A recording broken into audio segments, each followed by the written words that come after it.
un meurtre assez crapuleux, le meurtre lié avec agression sexuelle. Là. Il y avait des objets rentrés un peu partout, puis c'était pas très agréable. À regarder, c'était pas agréable, j'ose même pas imaginer ça le faire faire. Là. Non, c'est ça.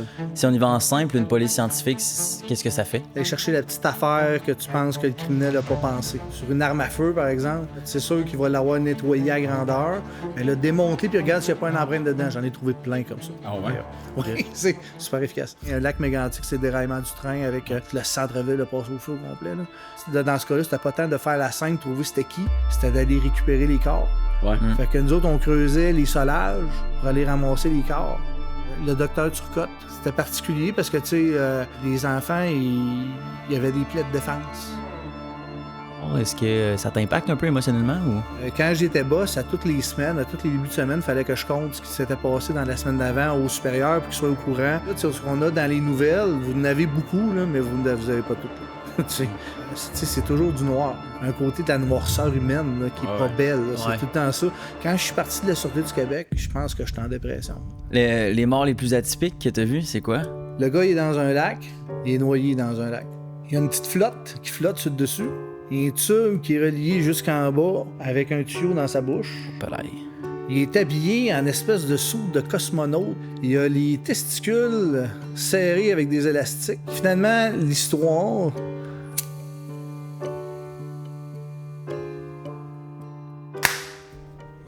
What's up tout le monde, bienvenue dans un nouveau podcast. On espère que vous allez bien à la maison. On se retrouve après un petit peu plus qu'un mois sans podcast. Rémi est parti en vacances et on a dû faire une petite pause de podcast. Donc on se retrouve cette semaine dans le même studio que d'habitude avec vos deux animateurs préférés. Absolument. Qui sont Alexandre.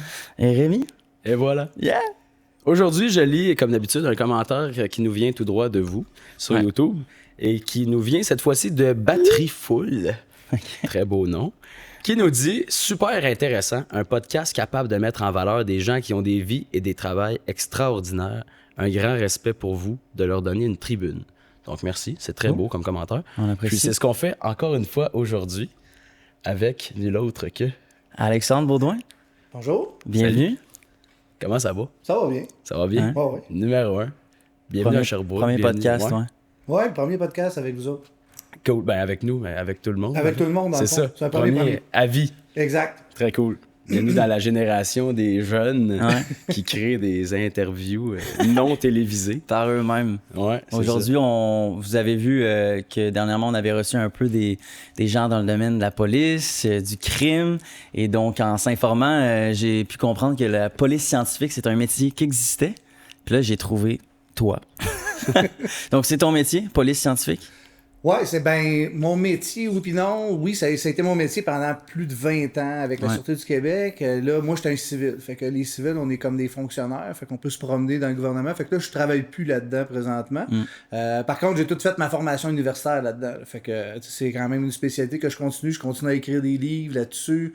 Je continue à faire des conférences là-dessus aussi à l'université. Puis je continue aussi à faire partie des groupes de recherche. Fait que ça n'a pas fini. Ça, c'est mon côté personnel, ma passion. OK. Fait que c'était commencé d'un travail vers une passion que j'ai gardée après le travail. Fait que c'est vraiment cool. C'est très cool, ouais. OK. C'est quoi le bagage d'études pour se rendre là? C'est ça qui est compliqué dans la criminalistique ou les sciences forensiques, comme diraient nos cousins suisses. OK. Au Québec, c'est plus criminalistique qu'on utilise. Puis là, il y a un nouveau terme qui est sorti dernièrement là, par l'Office de la langue française, qui est la tracologie. Fait que là, ça devient de plus en plus compliqué. Mais ultimement, il y a la formation qui existe d'ailleurs à l'Université du Québec à Trois-Rivières. Donc, on est dans les premiers baccalauréats là-dessus sur la criminalistique. Du moins, ils s'enlignent vers faire un doctorat bientôt là-dedans. Fait que ça va être nouveau. Donc, il n'y a pas vraiment de background académique particulier qu'il faut faire. Là, actuellement, je vous dirais la meilleure façon, c'est de passer par l'UQTR, justement, à cause de leur formation en criminalistique. OK. Mais quand moi, j'ai commencé, ça existait pas.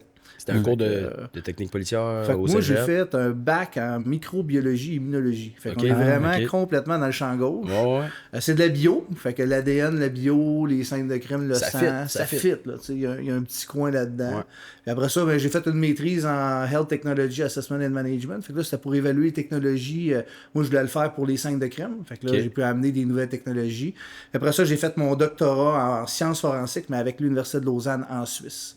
Wow, Fait que c'est ce qui a fait. Dans le fond, le parcours, ça a vraiment été ça. Puis j'ai été, c'est ça, pendant 20 ans dans ce domaine-là. J'ai commencé dans le laboratoire comme technicien de labo. Puis après ça, j'ai monté comme professionnel, faire de la recherche. Après ça, comme gestionnaire, où j'ai géré les portraits robots, j'ai géré les laboratoires, puis les choses comme ça. Puis après ça, je suis tombé le grand gestionnaire de toute la boîte criminalistique, où là, je m'occupais là, des techniciens en scène de crime, des techniciens en scène d'incendie.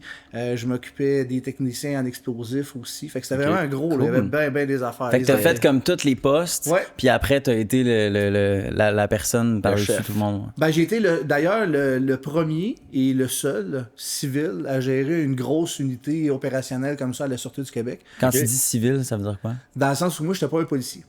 Fait que j'ai pas passé par l'École nationale de police, j'ai pas eu de plaque non plus, j'avais pas d'uniforme. Fait que moi, j'étais vraiment un civil. Et puis c'est ça, quand j'ai commencé là, j'ai fait une couple d'années, puis après ça, après un certain nombre d'années, là, si tu veux continuer à progresser dans ta carrière, faut que tu trouves d'autres places pour monter comme cadre. Puis là, dans la police, j'étais un peu limité. Le restant, c'était plus des policiers qui montaient.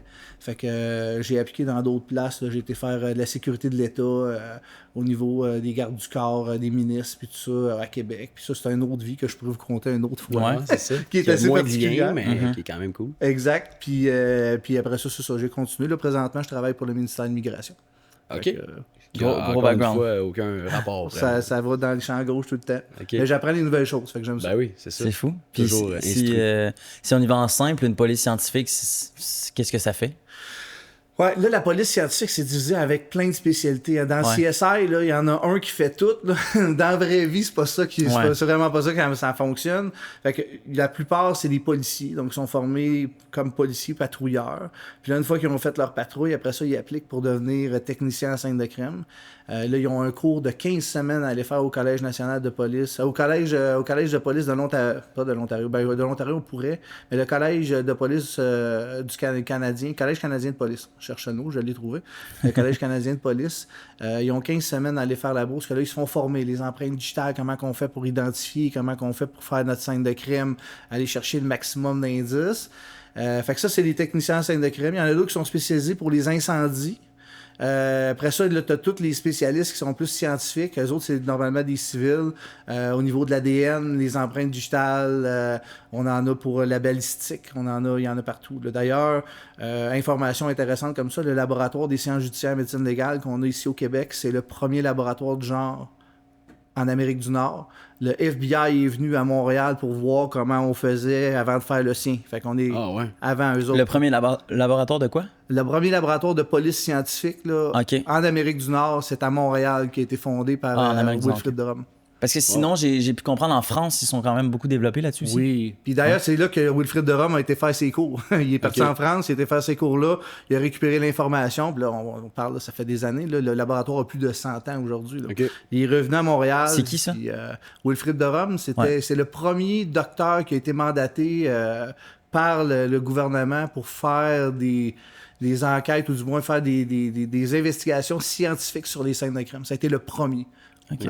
Au Québec, puis pour pouvoir fonder aussi son laboratoire. Lui, aujourd'hui, est encore là, qui est je vais dire un joyau au niveau de la criminalité. Un pilier assez fort. Est-ce que c'est ce qui a amené un peu le métier de police scientifique, puis tous les techniciens, puis tout ça? Avant, ça existait moins, en fait? C'est ça, c'était moins ça avant. Oui, ça a été un petit peu à l'origine.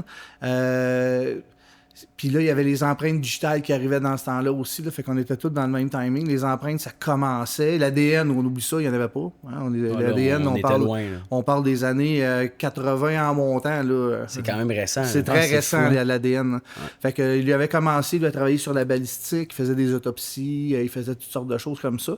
Fait que là, il essayait de trouver des traces qui lui permettaient d'identifier les criminels. C'était vraiment le but en arrière. C'est plus physique à l'œil, à l'œil nu, mettons. Là. C'était pas super loin. Là. Ouais, c'était pas loin. Tu voyais les marques sur la peau, ces trucs-là. Là. Le niveau scientifique était peut-être un peu moins poussé qu'il est aujourd'hui. Ouais. Mais il a inventé toutes sortes de machines là, pour rouler une balle, pour trouver des indices dessus. Puis aujourd'hui, on n'utilise plus ça. Là. On a des microscopes. Avec, c'est complètement Avant, différent. C'était le policier, il allait voir tous les témoins, il notait tout. Ouais, ça existe encore ça. Encore ça aujourd'hui. Ouais, avec tous leurs petits pads, puis suspect 1, 2, 3, 4, 5, 6, 7. Parce que dans un groupe qui fait une enquête, t'as le groupe des enquêteurs. Fait que les autres sont spécialisés pour faire l'enquête.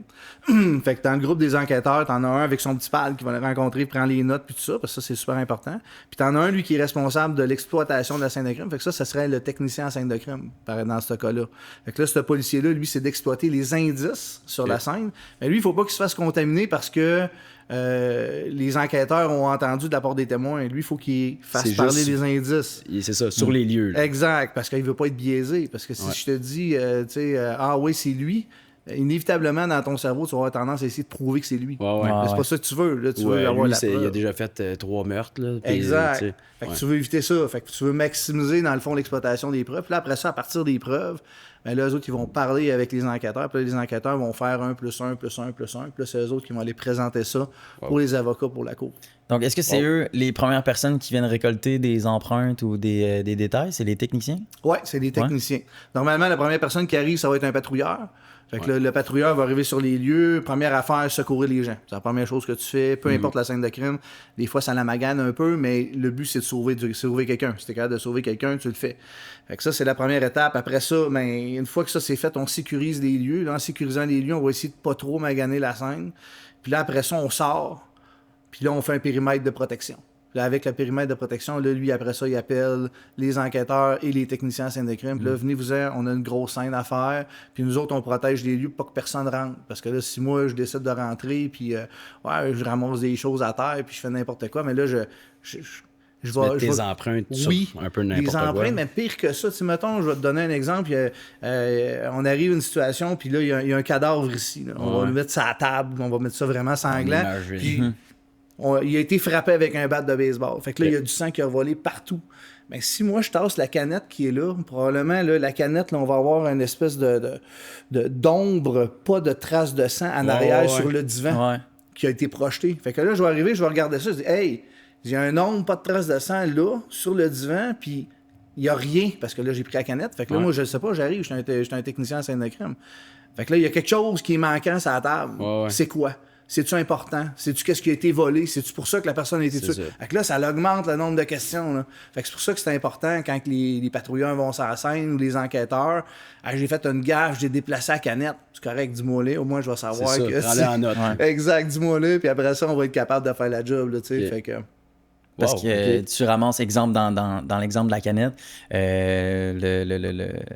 l'agresseur, exemple, il a pris la canette puis il l'a jeté après dans la poubelle, ben vous savez que ça peut potentiellement être... Exactement. Ses empreintes sont sur la canette. Puis ça peut arriver, là. Je l'ai déjà vu dans des dossiers là, où que j'ai traité. Là. D'ailleurs, quand j'étais au laboratoire, à un moment donné, un dossier de vol. Un vol par infraction, là, pas un gros dossier. Là, c'est un dossier...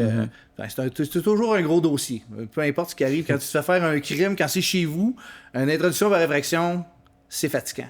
Mais ça reste que, tu sais, bon, il y a des niveaux de crime quand même, quand on les regarde. C'est une introduction par effraction, un vol dans une maison, c'est pas un meurtre, là. Non, c'est ça. Mais ça reste que, pour les gens, c'est important. Puis, le technicien avait trouvé dans la poubelle, un petit peu plus loin, une paire de gants. Fait que, les gants de latex, tu sais. Fait que, il dit là, il demande à la personne, il dit, est-ce que c'est à vous, ces gants-là? Il dit, non, c'est pas à moi, ces gants-là, je connais pas ça, on n'a jamais porté de gants ici. Puis, récupère les gants, les envoie au labo, on les traite. Moi, je les revire à l'envers. Ouais. Là, je les traite pour voir l'intérieur des gants. J'ai trouvé 9 doigts sur 10. Il me manquait juste les pouces. C'est vrai? J'avais tous les doigts. Les empreintes de chaque doigt? Dans le gant. Hein? C'était vraiment hot. Okay. Donc, quelqu'un qui potentiellement n'a plus de pouces. Ben, encore, non, mais probablement. Ça aurait pu être ça. Ça aurait pu être ça. Ouais. Mais ultimement, c'est plus parce que le pouce, étant donné qu'on manipule beaucoup, tu sais, à l'intérieur du gant, il a dû peser souvent avec son pouce. Ouais. Fait qu'il y en avait comme plein par-dessus. Fait que j'avais comme pas de détails, tu sais. Fait que je pouvais pas l'identifier. Il faut dire quand même que t'as eu quand même 8 doigts, ça veut dire? Ben oui, ben c'est fou, là. C'est quand même hot. À l'intérieur d'un gant. À l'intérieur, puis là, après ça, ben là, tu fais l'enquête. Puis là, après, avec l'enquête, tu te rends compte que dans ce dossier-là, c'est particulier. La personne à qui appartenaient les empreintes, c'était le propriétaire des lieux. Puis là, avec l'enquête, ils se rendent compte que c'était une affaire d'assurance. Il avait lui-même volé ces choses. Puis là, ben, avec la récupération de ça, on est capable de résoudre ça. Puis, il voulait juste faire une pause de cash. Exactement. Mais tu sais, ça reste qu'on ne sait jamais. Là, ben non, exact. C'est fou. Hein? OK, c'est donc intéressant. Est-ce qu'il y a beaucoup de crimes au Québec? Oui, il y en a quand même pas mal. C'est sûr que c'est pas les États-Unis, là, on s'entend. Là. Québec, c'est quand même assez sécuritaire, mais les grosses villes, il y a quand même du bon volume. Là, on parle des grosses villes. Montréal, Québec, Sherbrooke, Drummondville, Trois-Rivières, là, c'est les tops. C'est des grosses villes. Là. Il y a tu comme un technicien comme ça, est-ce qu'il va travailler à tous les jours sur une scène? Oh oui, Ouais? Ça c'est sûr. C'est sûr. Ah ouais, ok. Donc il y en a beaucoup quand même. Oui, on en a beaucoup. Juste à la Sûreté du Québec, là, quand moi j'étais là, on en avait une 50aine. Mais ça couvrait la province, là, on avait partout. Par jour? Une 50aine de policiers qui faisaient ça. Je pensais de cas. Là, j'étais comme... Probablement qui sont déployés. Oui, probablement plus par jour, ben oui. Plus que 50 cas par jour? Ben oui. On inclut quoi là-dedans? Ben, les introductions par effraction, les vols de voitures, il y en a plein. Là. Si tu calcules tout ça, il y en a un paquet. Dans le laboratoire, là, moi, j'allais pas ces scènes, fait que là, c'est ce qui décidait de m'envoyer au laboratoire. Je pourrais recevoir à peu près par année entre 20 et 30 000 pièces à conviction. Là. Du stock, il y en a en masse. Là. Des armes, des couteaux, toutes sortes d'affaires, des chaises, des bicycles, des tentes. J'ai tout traité, moi, dans le laboratoire. On a tout eu. Là. Même reçu, à un moment donné, dans le cas de printemps 2001, j'avais reçu... c'était un chariot, là, c'était haut comme ça. Là. C'était toutes des boîtes d'armes à feu qu'il avait saisies. Il y avait là-dedans, il y a une mitraillette, toute en plastique. C'est comme une mitraillette des commandos suédois. Puis, écoute, il y a une espèce de grosse mitraillette, là, tu sais, d'hélicoptère à la Rambo. Là. Une mitraillette, une .50. J'avais de la misère à lever tellement c'était lourd. OK, une affaire de même. Oui, ça tire. C'est fou. Là, écoute, les balles, là, c'est long de même, c'est gros comme ça. Là, ça n'a pas de bon sens. Là. Puis ça avait été saisi dans quel type de... Ça, c'est dans le printemps 2001. C'était comme une espèce de grosse enquête qu'ils avaient faite contre les motards criminalisés. Puis, les Hells, ouais, entre autres. Puis là, il y avait, c'est dans le temps avec Mom Boucher, puis tout ça, là, quand ils ont fait une grosse saisie. Fait des liens avec les autres invités. C'est une grosse saisie. Il y en a eu des armes, là, ça finissait plus, là. Les guns, ça rentrait au labo, là. À tous les jours, j'avais des piles qui rentraient, là, où je des traitements. Vous faites quoi avec les guns? Vous les laissez à la Sûreté du Québec, dans le fond? Ouais, après ça, là, moi, je faisais les traitements pour les empreintes. Après ça, ils étaient envoyés au niveau de la balistique au laboratoire. Puis là, eux autres, ils faisaient les tests de tir, les choses comme ça. Quand il était particulier, souvent, une fois que le dossier à cour était fini, il demandait à la fin que les pièces à conviction, au lieu d'être détruites, soient conservées comme référence pour des enquêtes futures. Ça, des fois, quand il y en a un modèle spécial, il essaie de le garder pour des références. Ouais. Sinon, c'est détruit. Là. OK. Il n'y a pas, mettons, des cas où tu dis cette arme-là est utile pour nous, on va la conserver. Non, c'est pas comme les États-Unis. Là, non, eux, ils font ça. Les États-Unis, c'est particulier. Les autres, tout ce qui saisissent appartient au corps de police. OK. Fait que s'ils saisissent le Camaro, ça appartient au corps de police. Ben oui, je pense que c'est 21 Jump Street là, qu'ils prennent dans la fourrière, justement, je pense, une Camaro SS, là, puis ils se promènent avec ça en tant que policier. Tandis que nous autres, c'est pas vraiment ça. Ce qui est saisi, c'est géré par le curateur.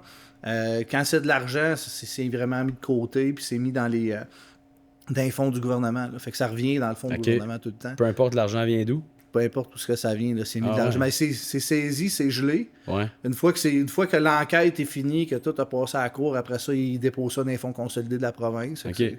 Même si ça vient d'une affaire de Colombie, de cocaïne. Ça revient aux citoyens. OK. Ah ben, OK. Ben, quelque part, c'est bien. C'est correct. Dans le fond, ça revient à tout le monde. Tout le monde en bénéficie. Là. Parce que c'est sûr qu'ils n'ont pas cogné à la porte du grand criminel de Colombie pour dire « mon chum, je te redonne ton cash. » C'est ça. Ça ne marchera pas. Là. Fait que, il faut qu'ils le mettent en quelque part, mais ils ne le brûleront pas. Là. Non, c'est de l'argent. effectivement. Ils vont le déposer. Puis... OK, wow. Est-ce qu'il y a des... mettons que moi, je suis un voleur, là, puis que je veux pas laisser mes empreintes. Est-ce qu'il y a des trucs sur quoi on pourrait ne pas s'attendre qui gardent les empreintes vraiment beaucoup, mettons? Faut garder ça secret. Ben non, mais je pense que... À peu près tout. Je me dis, mettons, le mur de briques. Là. Si je mets mon empreinte là-dessus, il y a tellement de bosses, de n'importe quoi. Est-ce que ça va garder mon empreinte? C'est un bon réflexe, ce que tu dis là. Le fait qu'il y ait beaucoup de bosses, ça va limiter la qualité de l'empreinte. Ça, effectivement, c'est un bon réflexe. Par contre, mettons que tu la laisserais là, sur les celles complètement dans le haut, là, qui sont un petit peu plus lisses. Une petite affaire plus lisse. Probablement qu'avec la poudre magnétique, on pourrait la sortir, mais il faudrait qu'elle soit assez fraîche. Parce que plus elle vieillit, plus l'empreinte, elle se dégrade, puis là, on aurait probablement des moins beaux détails. Là. Parce que c'est quand même ondulé. Là. Donc, ça veut dire que la technique qui doit être assez bonne. Il y a plusieurs techniques qu'on peut utiliser, mais ça dépend c'est une question de surface. C'est vraiment une question de surface. Puis si, par exemple, tu as laissé là-dessus, puis c'est parce que tu as touché à du sang, puis tu l'as laissé, donc une empreinte sanglante, là, j'ai pas de problème, je vais la trouver. Quand il y a un fluide quelconque. Un fluide supplémentaire, là, ça va vraiment aider. Là. Okay. Fait qu'on peut en trouver sur les canettes, les verres, on peut tout trouver ça sans problème. Ici, là, tu pourrais me retracer en masse. Ouais, c'est clair. Ben, le divan, là, ça c'est une belle surface. Tissu comme ça, c'est moins bon. Là. Un tissu qui est plus qui a beaucoup de trous dedans, c'est moins. Je te dis pas que tu peux pas en trouver, tu pourrais, mais là, toutes les trames de tissu vont interférer avec les lignes des empreintes. Fait que là, ça va être plus difficile à regarder. Papier, c'est excellent, là, tout ce qui s'appelle papier. Là, c'est, donc le bois, dans le fond? Le bois, c'est bon aussi. Non traité, évidemment, là, c'est meilleur. Fait que tout ce qui s'appelle papier, c'est le top du top. Là. C'est fou. C'est quoi les erreurs que les criminels ils commettent? Ouais, mais qui font le moins attention. Tu sais, j'ai pu comprendre aussi que des fois, on met l'oreille sur une porte, exemple, ou quoi que ce soit, puis on peut laisser la trace de nos oreilles, puis ça, c'est une empreinte. Ouais, ça, il y a une espèce de débat à ce niveau-là. Là. Ça, les traces d'oreilles, c'est très européen comme approche. Yeah. Je l'ai vu justement dans un podcast ce matin. Oui, c'est ça. Traces d'oreilles, c'est très européen comme approche. Au Canada, on est plus dans les traces de pieds. Ah, OK. Qui font moins, eux autres, en Europe. C'est particulier, mais ils font plus fait que dans le fond, quand je parle de traces de pied, là, c'est même la trace, comment tes pieds se placent dans tes chaussures. Ouais, la forme du pied. Ouais, la podomorphologie, là. Ça, c'est canadien. C'est vraiment canadien. Ça a été développé par un gars de la GRC. Les traces d'oreilles, c'est plus européen. Ici, tu sais, ça arrive moins souvent là, que tu vas te coller l'oreille ça apporte. Il y a tellement des isolants partout au Québec, puis il fait froid, puis que la personne s'accote l'oreille, ça apporte. Il y a moins de chances. En Europe, c'est fréquent. Fait qu'il en trouve beaucoup. Il parle exemple de coffre-fort ou des trucs comme ça. Exact. Fait qu'il y en a plus. Nous autres, on en trouve moins souvent. Est-ce que c'est bon, c'est pas bon? Mais là, ça reste que c'est pas une empreinte digitale. Tu sais, les deux tops, là, les deux super-héros de la criminalistique, là, c'est les empreintes puis l'ADN. Ça, tu te casses pas la tête, c'est les deux tops du top. Après ça, le reste, ça devient de la preuve circonstancielle. La preuve circonstancielle, c'est de la preuve qui vient appuyer l'ensemble de la preuve. Fait que dans le fond, t'en as besoin... Des détails matériels. Ouais, t'en as besoin de gros pour pouvoir prouver quelque chose. Ouais, c'est sûr. Tandis qu'une empreinte digitale ou l'ADN, c'est assez solide. Là. Le sang rentre dans l'ADN, j'imagine? Ouais, le sang, dans le fond, le sang, c'est ça qu'on va chercher dedans. On va chercher l'ADN. Ouais. Fait que si, par exemple, je vais dire n'importe quoi, tu donnes, il y a du sang qui coule à terre, puis mettons, puis là, que c'est à peu près impossible, là, mais il n'y aurait aucune cellule dans ton sang qui a des noyaux, il y aurait juste des globules rouges. Je pourrais pas rien faire avec, là, parce que les globules rouges n'ont pas de noyaux. Fait que ça prend un noyau pas d'ADN. Exact. Wow. Mais de façon générale, il y en a tout le temps. Là. Ouais, non, mais c'est vraiment, ça rend ça pas mal compliqué. Mais dans un cas théorique, là, mettons on arrive dans une situation là, qu'on n'a jamais vue encore, là, mais bon. Ouais. Qu'il n'y a pas de globules blancs. Il n'y aurait pas de globules blancs, mettons, dedans, où il n'y aurait pas de morceaux de cellules. Ben là, on ne pourrait pas rien trouver. Là. OK. C'est quoi mettons, je sais qu'il y a les cheveux là, pour l'ADN et tout ça. Est-ce que c'est un peu tout? Un bout de peau, un ongle? Ouais, un bout de peau, ça ferait. Les cheveux, pas nécessairement n'importe quel. OK. Parce que là, si tu en vas chez le coiffeur puis on te fait une coupe de cheveux, le cheveu qui est coupé, c'est des protéines. OK. C'est pas de l'ADN, je peux rien faire avec le cheveu. Ça me prend la racine du cheveu. Donc un cheveu qui a été arraché. Un cheveu arraché, là. Ou des fois, on les perd. Parce que l'ADN est dans le petit bout de chair qu'on arrache? Exactement. C'est vraiment dans le dans le bulbe. C'est piqué, là. Ouais. Fait que, tu sais, quand tu mets une tuque, mettons, là, il fait fret l'hiver, tu mets une tuque, on en perd des cheveux comme ça qui va avoir le bout dessus. Juste dans la tuque. Juste dans la tuque, en la mettant puis en l'enlevant. Le tissu s'étire, il referme, le cheveu reste coincé puis ça s'enlève. Fait que ça, on en récupère. Mais ça prend le bout, là. Fait que, tu sais, mettons, je prends la barbe, il faut falloir que je tire, puis là, OK, il y a un bout, OK, c'est bon, je suis capable de faire de quoi. D'ailleurs, il y en a plein, là. Mais ultimement, tu sais, si je la coupe, je la rase. Ça sert à rien. Ça sert à rien. Ce qui sort de notre tête sert à rien. Ben, c'est parce que c'est des protéines. C'est comme tes ongles. Tes ongles, c'est des protéines. Fait que ça, je peux pas rien faire avec. Mais s'il y a un petit peu de peau avec ton ongle, là, je vais pouvoir faire de quoi. Ah, ouais. Et ça prend combien de temps à évaluer aussitôt que tu as une goutte de sang, à savoir ça appartient à qui, tu sais? Ça peut être très vite, ça peut prendre du temps. Ça, tu vois, c'est pas la police qui fait ça, c'est le laboratoire que je vous parlais tantôt. Fait que la police demande l'assistance du labo. Mettons qu'on va dire on est dans un monde idéal. Mais ça, c'est tes techniciens qui font ça. Le technicien récupère la goutte, Ouais. puis après ça, il l'amène à un scientifique qui fait de l'ADN. OK. Fait que là, ils ont chacun deux spécialités. T'as-tu déjà été scientifique, toi, ou? Ben, j'ai été scientifique des empreintes, mais pas de l'ADN. OK. Ben, tu sais, je connais ça quand même, là. Mais ultimement, mettons qu'on aurait une situation idéale où tu n'as pas de retard dans les dossiers, puis tu n'as pas des milliers de dossiers. Fait que là, tu me donnes ça, puis il faut qu'on le traite là. Ça pourrait prendre une couple d'heures. Ah ouais? C'est rapide. Ouais, c'est assez rapide. OK. C'est assez rapide. Dans le fond, vous avez un répertoire. Comment qu'on fait pour savoir quel ADN appartient à Rémi? Tu sais, c'est où que mon sang est connecté à moi, tu sais? Probablement qu'on serait pas capable de dire que c'est ton sang, parce que d'après moi, en tout cas, là, je sais pas, peut-être que là, je prends des présomptions, mais tu n'as probablement jamais été arrêté et tu as fait piquer tout ton ADN. Oui, c'est ça, OK. Bon. Fait que, comment ça fonctionne, c'est que la banque d'ADN au Canada, la banque d'ADN au Canada, comment ça marche, c'est qu'il faut que tu aies fait un certain type de crime. Là, à partir de ce moment-là, le juge va exiger qu'on prenne ton ADN. Là, ton ADN va être pris, envoyé à la Banque nationale de données génétiques à Ottawa. Et puis là, à partir de là, tu vas être tombé dans la banque de l'ADN. Puis là, les laboratoires vont pouvoir faire un match entre quelque chose qu'on trouve sur la scène de crime et la banque. Si, par exemple, tu n'es pas fiché dans la Banque nationale puis que ton ADN est sur la scène de crime, bien là, on va rester dans une banque de côté qui appelle la banque criminalistique. Fait que là, si jamais, ultérieurement, dans ta vie, tu te fais piquer pour te faire mettre ton ADN dans la Banque nationale de données génétiques, à tous les ans, ils essayent de faire des matchs avec les vieux dossiers qui n'ont pas fonctionné. Fait que là, ça pourrait faire un match ultérieurement avec ça. Les empreintes, c'est le même principe. Là. D'ailleurs, il y a une super histoire en Angleterre là, qui est arrivée comme ça. Ils ont trouvé de l'ADN, c'était dans les années 70 de mémoire. Puis ils ont trouvé de l'ADN, puis ils étaient pas capables de trouver à qui c'était, puis tout ça. Puis c'était un meurtre crapuleux. Là. C'est vraiment un meurtre crapuleux là, puis d'une jeune femme. Puis là, ils trouvaient rien, puis tout. Puis à un moment donné, ben là, ça devient... L'ADN arrive un petit peu plus tard dans les années 80, puis là, ils sont pas capables de faire de match. Fait que là, ça s'en vient, ça devient un cold case, tranquillement. Puis là, ils laissent là en stand-by. Puis à un moment donné, il y a un gars qui se fait pogner pour ivresse au volant. OK. Puis en Angleterre, ivresse au volant, ils prennent pas juste les empreintes, ils prennent empreintes et ADN. Nous autres, ici, c'est juste empreintes. Là-bas, c'est empreinte et ADN. Fait qu'ils prennent empreinte ADN, puis là, pop, ça punch l'ADN avec le meurtre des années 70. Fait que là, ils s'en vont pour arrêter le gars. Le gars, il est mort 6 jours après. Ça a été fait pogner en boisson.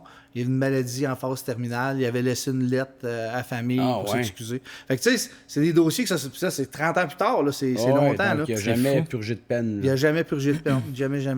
C'est fou, ça. Mais au moins, d'une certaine façon, pour la famille, ils ont trouvé c'était qui. Là. Souvent, c'est de mettre le doigt. Là. Ouais. C'est ça qui est le plus rough là, pour une famille. Certaines personnes peuvent comme plus facilement faire le deuil. Là. Ouais. Mettre le blâme sur quelqu'un pour de vrai. Là. Ben, ça fait du bien, ça. Ben, je pense que oui. De trouver quelqu'un. Avec raison.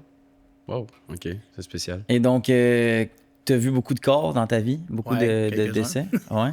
Tu les comptes pas, j'imagine? Non. C'était comment la première fois? Première fois, comme un cours de bio.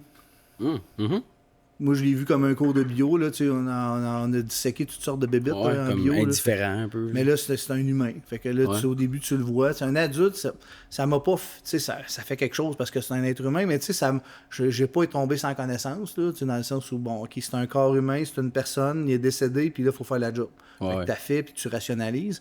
Les enfants, ça, c'est plus tough. Ça, c'est vraiment plus tough. Parce que là, moi, j'avais des enfants. Fait que là, le lien entre mes enfants et l'enfant qui est là, t'as envie de se taper sur l'épaule. T'as dit ça, c'est pas ta place, man. T'as encore une vie à vivre. Mais tu peux pas. Parce qu'il y avait des enfants, exemple, leur père est mort, genre? Ben, dans ce cas-là, c'est un enfant... un enfant décédé. Un enfant décédé, là. C'est ce que je me dis, fait que là, dans ce cas-là, c'est un dossier. Lui, il s'était fait frapper par un train. C'était à la morgue, ça avait comme pas rapport avec une enquête particulière. Là. Mais quand j'ai été visiter la morgue pour la première fois, parce que quand tu commences, ils te font visiter la morgue pour voir, parce que oui, sur la peau humaine, on peut trouver des empreintes aussi. On est capable. Donc, ultimement, il faut qu'on aille voir là-bas pour pouvoir voir, es-tu capable d'y aller à la morgue? Puis une fois que tu es capable d'y aller, mais là, voici la méthode quand on a un dossier très grave. pour essayer de trouver des empreintes sur la peau humaine. C'est comme le test de base pour savoir si t'as les reins assez solides. Là. Si tu tombes dans les pommes, là, ça marchera pas. Là. Ben, ils n'ont pas le temps de s'occuper de toi. Là. Non, c'est ça. C'était quoi ton premier décès? C'était quoi le cas? Le premier dossier, c'était un dossier, c'était un meurtre assez crapuleux, le meurtre lié avec agression sexuelle. Là. Okay. Puis, le corps, quand ils l'amènent, là, il est pas... Ils n'ont pas pris le temps d'enlever les morceaux puis les affaires qu'ils ont insérées un petit peu partout. Des funérailles, là. Non, c'est pas super beau. Là. Fait que la madame n'était pas très jolie, puis avait des objets rentrés un peu partout, puis c'était pas très agréable là, à regarder. À regarder, c'était pas agréable. J'ose même pas imaginer ça le faire faire. Non, c'est ça. Et puis c'est ça, il fallait trouver des empreintes sur la peau parce qu'il y avait évidemment il y a eu du sang parce que finalement quand il l'a tué, ça l'a saigné. Il fallait trouver des empreintes sanglantes sur la peau, mais avec certains produits qu'on utilise. Là. Donc est-ce que ça a été concluant? Dans ce cas-là, on en a trouvé quelques-unes, mais ça n'a pas punché dans la banque. Ça arrive aussi. Il faut que le criminel soit dans la banque. Ouais. Si c'est ta première fois, t'es pas dans la banque. C'est quoi, mettons, le ratio de... À quel point il y a des meurtres comme ça qui n'ont jamais de suite? Tu sais, je pourrais je vais te donner un chiffre de même, mais c'est pas un chiffre scientifique calculé. Là, mais, autour de 20%, là, 20% des dossiers qu'on va résoudre. Ah, OK. Et boy. Ah, OK. Qu'on va résoudre. Dans le podcast que j'ai écouté ce matin, c'était 90% qui était résolu. Ouais, en France, là, mais ça dépend comment tu le vois, là, parce que je te dirais, tu sais, résolu par la preuve scientifique, là, tu sais, d'empreintes qu'on trouve pas nécessairement, là. Écoute, la plupart des dossiers, c'est sûr que si tu prends l'ensemble des dossiers puis qu'il n'y a pas de preuves scientifiques puis il y a des témoins puis tout ça, tu vas monter à 90-95 sans problème. Là. Mais si tu tombes plus avec un crime grave, avec des preuves scientifiques, puis être sûr qu'il soit dans la banque, c'est pas toute la population qui est dans la banque. Fait qu'à la limite, c'est la population criminelle qui est représentée dans cette banque-là, c'est tout. Là. Ah, c'est ça. Fait que tant et aussi longtemps qu'on décidera pas un jour de dire pour avoir ton permis, ça prend tes empreintes dans la banque. Ben, ça serait intelligent? Ça serait intelligent, mais là, ça va contre les droits de la personne. Fait que là, c'est un balancier, c'est tout le temps la même affaire. Là, c'est jusqu'où on se rend. Ultimement, est-ce que moi, j'aimerais ça? La réponse, c'est oui, parce que c'est plus facile. Est-ce qu'au niveau des droits de la personne, c'est valable? Ça, c'est un autre dossier. Ouais. Là. Ça devrait être proposé, peut-être? Peut-être. Mais encore là, mettons, je te le propose, tu vas dire quoi? Même si t'as rien à te cacher. Je suis quand même assez confiant que je vais pas faire de crime. Mais c'est vrai que, point de vue sociétal, il y aurait clairement plein de gens qui seraient... Tu sais, c'est comme une suggestion aux citoyens en mode, si vous laissez ça, ben il y a plus de crimes résolus, donc moins de criminalité dans le pays. Ou ça peut, ça peut faire peur aux criminels aussi, tu sais. Mais remarque que t'as pas tout à fait tort, parce que quand on fait, mettons, on donne notre ADN là, dans les affaires pour retrouver nos familles. C'est les 23andMe, les affaires comme ça. Là. Ancestry, puis tout. Mais là-dedans, là, t'en as une petite case à cocher, savoir, tu veux-tu que ton ADN serve à résoudre des crimes en lien avec la généalogie génétique? Là? Tu peux la cocher, la petite case. Fait que oui, on pourrait le faire. Évidemment. Ça serait c'est vrai que sur le coup, tu te dis, je suis pas obligé de la cocher, tu sais. Non, t'es pas obligé. Exact. T'es pas obligé, mais tu sais, en même temps. Ça sous-entend quasiment, genre, ça se pourrait que je fasse quelque chose de pas correct. Mais tu sais jamais, donc. C'est ça. Fait que les gens, souvent, ce qu'ils vont penser dans le jamais, mon Dieu. Tu sais jamais ce qui va arriver. Là, tu sais, est-ce que je vais me faire pogner parce que là, c'est ça, des fois, il y a une mauvaise compréhension. Tu sais, mais là, j'y étais dans cette place-là, puis mon empreinte a été trouvée là, mais j'avais pas rapport avec le crime. Un faux suspect, puis après ça peut mener loin. Là. Ultimement, il va avoir un alibi, puis il va avoir une situation, tu étais à telle place, t'as fait telle affaire. Tu sais, l'enquête, là, c'est pas juste la preuve scientifique, c'est un ensemble de choses. Là. J'ai vu récemment un monsieur, une personne âgée là, qui a été emprisonnée pendant genre 25 ans, là, puis finalement, ils viennent de prouver que c'était pas lui le coupable. C'est triste, là, quand même. C'est très triste. Ça se pourrait, là. Ben, ouais, OK. Wow, ça se pourrait, tu sais. C'est sûr qu'on essaie de l'éviter. Puis là, ça dépend. Je sais pas s'il est au Canada ou s'il est aux États-Unis. Non, c'était au Canada. Un truc que j'ai vu, c'est quand même récent, je pense.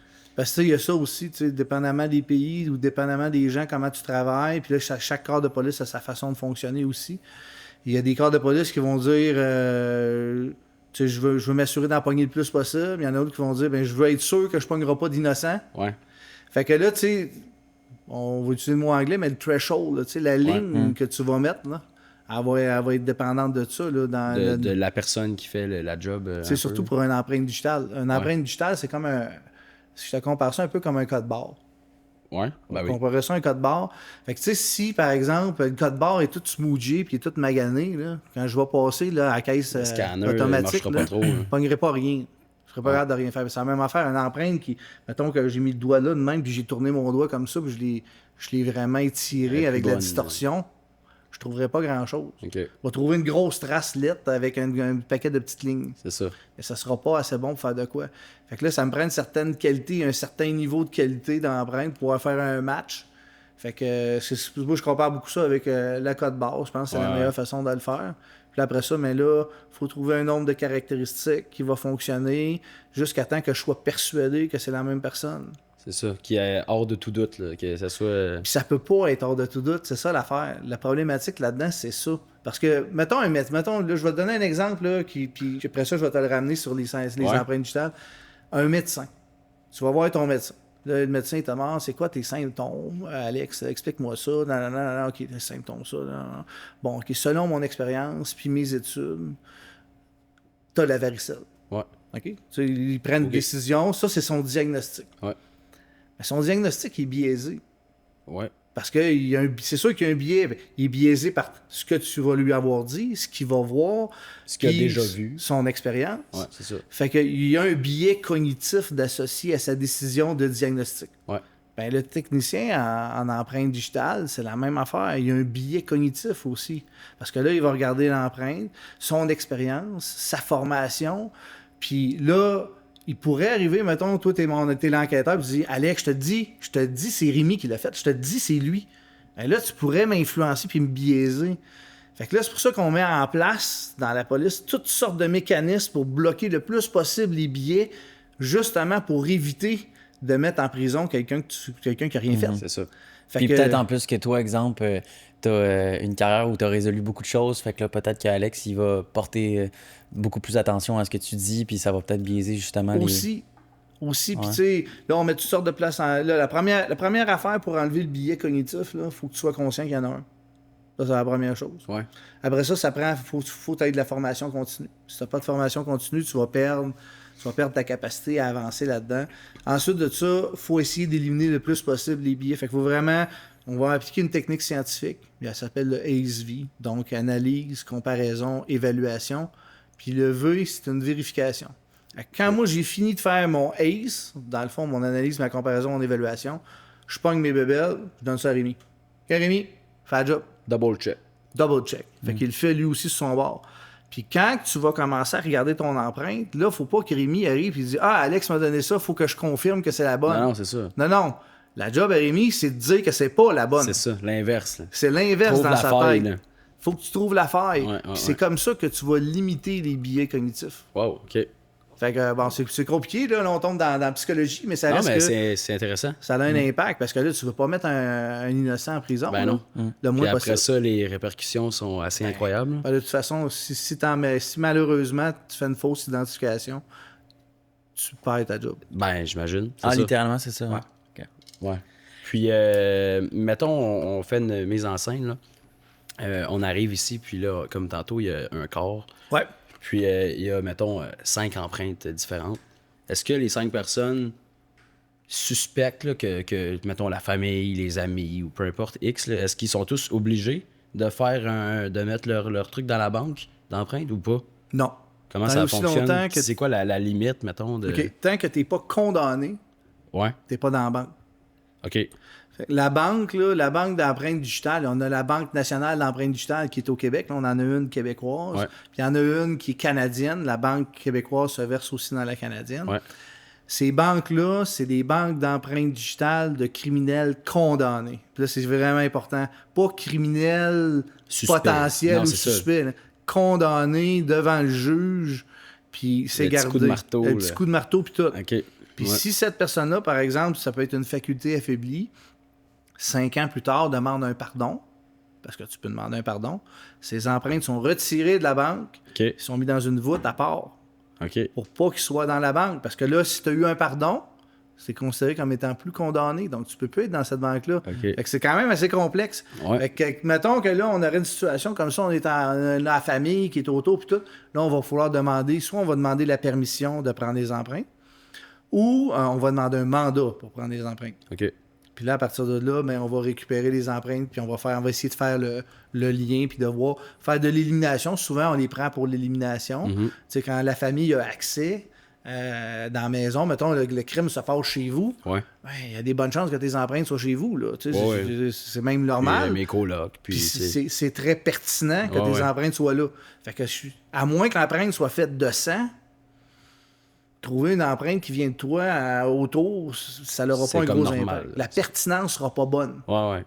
Par contre, mettons que tu t'ouvrais, on va chez Rémi, il y a le même crime, même affaire, on trouve tes empreintes, t'es souvent chez Rémi, c'est pas grave, parce que j'ai déjà eu accès, à moins qu'elle soit faite en sang, encore une fois. Mais si vous trouvez mon empreinte chez vous, là, c'est bizarre. C'est la première fois qu'on se rencontre aujourd'hui, là, c'est un autre dossier. Ouais. Moi, j'avais pas accès à vos locaux, fait que je serais pas supposé de trouver cette empreinte-là. Ouais. Fait que c'est toute une question d'accès, de pertinence de la preuve. Parce que la preuve, on peut en trouver en quantité industrielle. Puis en plus, toutes les techniques chimiques, puis les techniques de lumière, puis tout ça qu'on peut utiliser, les lasers, puis tout, on peut en trouver encore avec des quantités infimes de produits, mais ça reste qu'il faut que ça soit pertinent. Si c'est pas pertinent, ça n'a aucune valeur. Est-ce que vous éliminez quasiment directement, mettons, mes empreintes de la suspicion?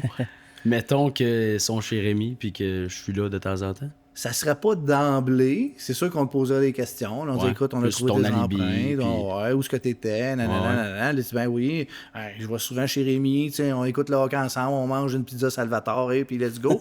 Mais ultimement, je veux dire, on te poserait des questions, c'est clair. Là, ça ne dira pas, c'est Alex, il n'y a pas de trouble, puis on l'enlève. Non, c'est sûr. Donc, on pose des questions. Mais ça va être plus limité. Ben, c'est plus limité dans le sens où, du moins, tu commences, c'est moins suspect. Mais ça veut pas dire que c'est pas toi, par exemple. Non, mais c'est ça. C'est pour ça qu'on peut pas se permettre de pas te poser de questions. Non, exact. C'était plus, est-ce que les gens passent tous par le même questionnaire, le même bateau, peu importe t'es qui, ben... C'est sûr que si c'est moi, si c'est mon empreinte que trouvé chez vous... Là, c'est spécial. Là, probablement que là, ça regarde moins bien. Ouais. Ça va me prendre une mauvaise de bonne raison, à moins que j'ai été le réparateur de frigo qui est venu chez vous là, 2-3 mois, puis le frigo n'avait pas été nettoyé d'ici là. Ouais. OK. Mais je vais donner un exemple, mettons, dans un bar où il y a une machine à sous. Là, il y en a de moins en moins, mais avant ça, il y avait certaines machines à sous dans les bars.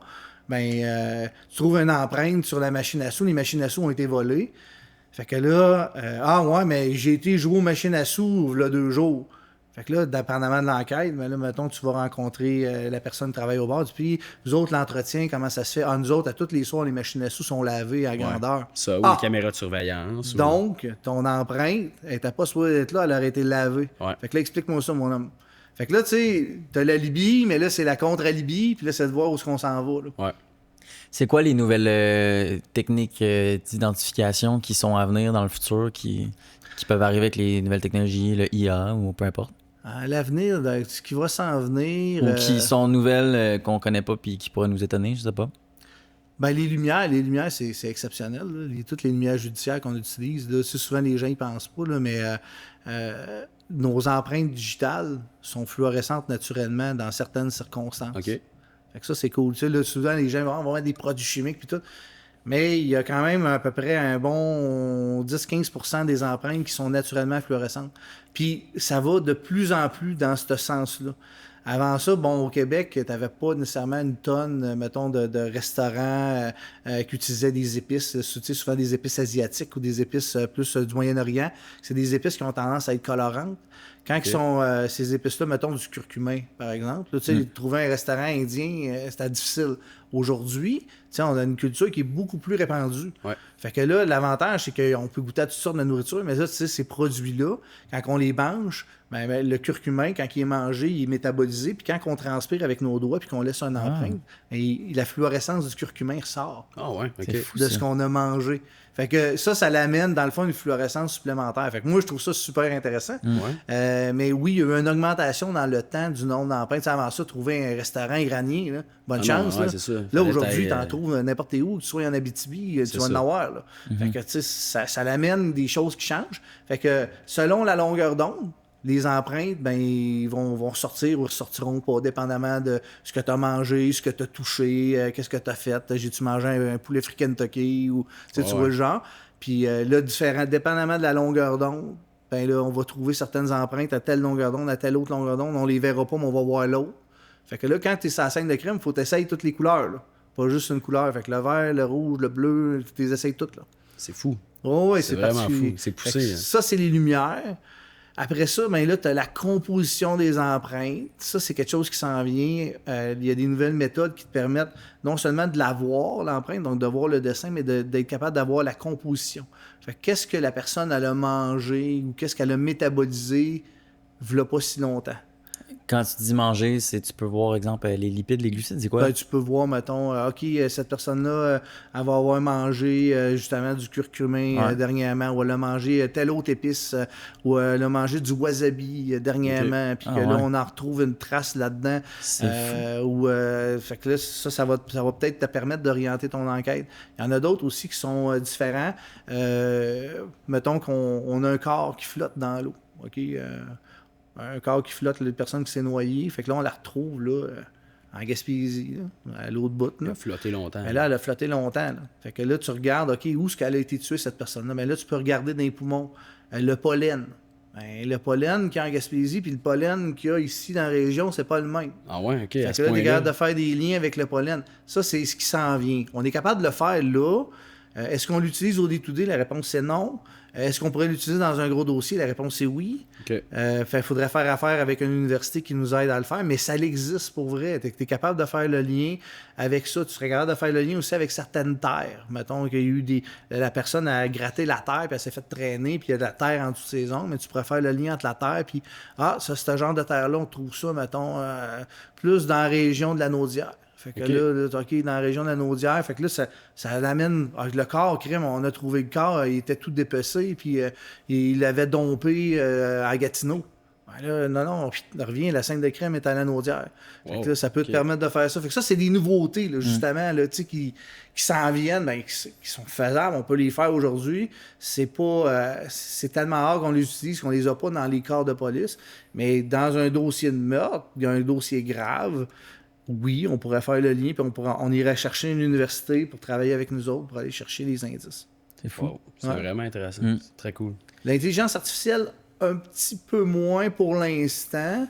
Je te dis pas que c'est fermé pour permanent, mais actuellement, mettons, pour les empreintes, même si on utilise, là, on commence à utiliser des statistiques dans les empreintes. Avant ça, on n'en utilisait pas. Là, on utilise des ratios de vraisemblance pour aller appuyer la décision. Quand on a parlé d'enlever le biais cognitif, là, là, on a un chiffre qui appuie la décision du spécialiste. Fait que là, ça, c'est cool.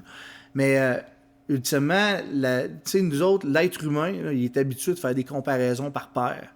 Si je te donne les 2 canettes, tu vas être capable de les comparer. Si je te donne 30 canettes, tu vas avoir de la misère. Ouais. Mais comparer une avec l'autre, tu es capable de faire ça. Puis ça, le cerveau, il est fait de même. Le cerveau humain est fait comme ça. Puis tu vas même être capable de tenir compte d'une distorsion parce que ton cerveau est habitué de faire ça. Un ordinateur, c'est hyper précis. La capacité de tenir compte d'une distorsion, c'est très difficile pour l'ordinateur qui calcule au millième de millimètre. Fait que c'est pour ça qu'actuellement, au niveau de la technologie, c'est moins efficace nécessaire. Oui, ça fonctionne de mieux en mieux. Oui, ils vont te donner des choix d'empreintes et tout ça, mais ça reste encore un spécialiste qui la regarde pour être capable d'aller chercher les distorsions. Parce que ce qu'on se trouve sur la scène, c'est pas beau comme quand que je prends tes empreintes puis je les roule sur un papier avec de l'encre. C'est souvent distorsionné. Des fois, la surface est sale. Des fois, il y a de la saleté au travers. Tu auras une partie que tu verras pas. Fait que ça l'amène de la complexité que peut-être dans 10 ans, peut-être qu'ils vont être capables de tenir compte. Mais là, actuellement, on n'est pas là encore. Et ça me fait penser, est-ce que ça existe encore, faire des croquis de criminels par un témoin, un portrait robot? Oui, toi j'ai géré ça d'ailleurs. Ah ouais? J'ai géré, il y en avait 2 spécialistes à la Sûreté du Québec qui faisaient ça. Parce qu'avec le IA, là, ça doit sûrement être utile, j'imagine? Ça pourrait aider, effectivement. Ça pourrait aider. Portraitiste, c'est un travail qui est particulier parce que le portraitiste va, mettons que toi tu as été témoin, il va parler avec toi, mais là, toi, tu as un traumatisme que tu as vécu vis-à-vis au crime. Fait que là, la personne, il faut que tu sois un petit peu, tu sais, tu aies un petit volet psychologique pour pas traumatiser la victime, mais il faut quand même que tu fasses revivre l'événement pour avoir les détails, puis redessiner le visage. Ça doit être super compliqué. C'est vraiment complexe. Ça doit être incroyable. Autre que la couleur des yeux, les cheveux, même là sur le coup, dépendamment combien de temps tu as vu la personne... dessiner le profil d'un visage, ça a l'air compliqué. Dans quelque chose d'incroyable. Ouais. Ben là, comment il fonctionne, c'est que justement parce que le cerveau humain est habitué à faire de la comparaison, c'est qu'ils vont te montrer, bon, voici une liste, mettons, de 10 mâchoires. Lequel qui ressemble le plus? Cette mâchoire-là. Après ça, les lèvres, après ça, le nez, les yeux, les arcades sourcilières, les cheveux. Y avait-tu une cicatrice? On va la rajouter. Fait que ça fonctionne vraiment, un tatou. Fait que ça fonctionne vraiment là, par on monte des morceaux du visage, mais individuellement. Comme séparés. Il y a des affaires qui vont te sauter dans. Ah oui, ça c'est la mâchoire, tu sais, quand tu reconnais quelqu'un. C'est ça. Son sourire ou la manière. Le sourire, c'est ça. Il y avait des dents croches comme ça. OK, c'est bon. Fait que c'est avec ces petits détails-là qu'ils vont construire un portrait. Puis d'habitude, les portraits, c'est assez bon. De façon générale, moi, ce qu'on disait dans le temps, puis là, ça fait quelques années quand même, mais les portraitistes me disaient, de façon générale, les gens sont satisfaits à 80% du portrait à la fin, ce qui est quand même très bon. Fait que ça, on a fait ça. Il y a aussi, tu sais, tout le principe de... Ces spécialistes-là travaillent avec la reconnaissance faciale aussi. On peut pas dire la reconnaissance, c'est plus de la comparaison faciale, là, parce que ça, l'AI est capable de faire de la reconnaissance faciale, mais légalement, ça amène des problématiques. Parce que l'AI, c'est un ordinateur qui tient pas compte de tous les détails. La vie privée, puis tout. Exactement, puis la vie privée. Tandis qu'une comparaison faciale, c'est j'ai une image prise dans le cadre d'un crime, mettons une vidéo, et j'ai une image potentielle d'une personne, puis là, je les mets ensemble. C'est un avec l'autre. Fait que oui, ils vont utiliser l'ordinateur pour s'aider à travailler avec, mais ça reste qu'il va y avoir un humain encore en arrière qui va s'assurer qu'il n'y a pas de bypass. Parce que techniquement, vous n'avez pas le droit, exemple, de prendre toutes les images d'Internet puis comparer les visages. Non, on n'a pas le droit. Parce que c'est fou parce que récemment, justement, pour trouver mes invités de podcast, j'utilise ChatGPT. Puis là, j'ai vu aussi qu'il y a des sites qui sont pas légaux, qu'il faut que je paye en Bitcoin pour trouver... Exemple, je cherchais quelqu'un... c'est drôle que j'aille aussi loin, mais c'est quand même intéressant. Je cherchais quelqu'un qui avait gagné des gros lots à l'Auto-Québec. Puis bien sûr, c'est des personnes qui sont plus invisibles, ces réseaux. Puis j'ai essayé de voir s'il y avait des outils ou quoi que ce soit qui existaient pour trouver, exemple, telle photo, parce que sur l'Auto-Québec, ils mettent la photo du gars, tu sais. Puis là, j'ai mis, exemple, Grégory. Puis là, Grégory, sur un site où tu payes pour des bitcoins, il t'affiche tous les profils ou son visage avec le lien d'Internet. Exemple, voici son Facebook. Il faut que tu payes pour la photo, puis faut que tu payes pour le lien, mais ils vont te montrer la photo, puis ils écrivent le pourcentage de ressemblance. Fait que là, exemple, au début, ça commence par 70%, puisqu'ils sont pas super accurate, puis ça va jusqu'à genre 20%, tu sais. Je l'ai essayé pour ma photo, puis c'est fou, là. Ils vont pogner toutes les photos que tu as apparues partout sur Internet. Tu vois, légalement, comme le corps de police n'a pas le droit de faire ça. Parce que là, nous autres, ça s'en va à court. C'est pas tout à fait pour la même utilisation. Puis à un moment donné, je sais que la VGRC avait fait des tests avec une affaire comme ça. Puis ils se sont fait taper ses doigts, là, solidement. Là. Donc, là, ça dit au début, tu peux payer, mais là, c'est écrit... Ben non, mais ça dit, techniquement, je l'utilise pour des bonnes raisons, puis non pour toutes ces raisons-là, tu sais. Qui est comme pour d'autres raisons criminelles. Mais bref, très, très intéressant de savoir que c'est des outils qui peuvent exister, mais of course, que vous n'avez pas le droit d'utiliser, là, mais... Parce que c'est dans le domaine du public, mais ça reste dans le domaine du privé. Fait que c'est toujours les droits. C'est tout le temps la même affaire. Toi, personnellement, à la base de la charte des droits et libertés. Toi, personnellement, on a pu comprendre que tu avais inventé une technique d'identification. Oui. Peux-tu nous en parler un petit peu plus? Oui, quand j'ai commencé à travailler au laboratoire, on passe tout le temps une entrevue. C'est la même affaire que n'importe où ailleurs. Fait que là, moi, je suis un kid, je suis pas vieux, là. J'ai 22, 23 à peu près. Fait que, un vrai kid. Écoute, moi, je suis rendu à 47. Fait que c'est sûr que pour moi, 22, 23, je suis un kid. Je viens de sortir de l'université. Fait que j'arrive là, puis là, bon, OK, pourquoi qu'on t'engagerait, puis tout ça, j'ai regardé un peu là, ce que vous avez comme méthode, là, puis tout. Puis moi, là, honnêtement, là, je suis capable de vous développer quelque chose qui serait meilleur que ça. Ah ouais? Là, voyons, pour vrai, là, toi, demain matin, je te dis, je vais t'inventer quelque chose qui est meilleur que ça. C'est pas pour qui le kid, justement. C'est ça. Fait que je te dis, je vais te trouver quelque chose qui fit là-dessus. Fait que là, écoute, on va t'essayer. Fait que là, il m'engage. Fait que je commence à travailler là-dessus. C'est à 27 ans. 27 ans que je l'ai inventé. 5 ans plus tard. J'ai fini par le sortir. Puis j'ai été pigé dans des affaires que je faisais en microbiologie.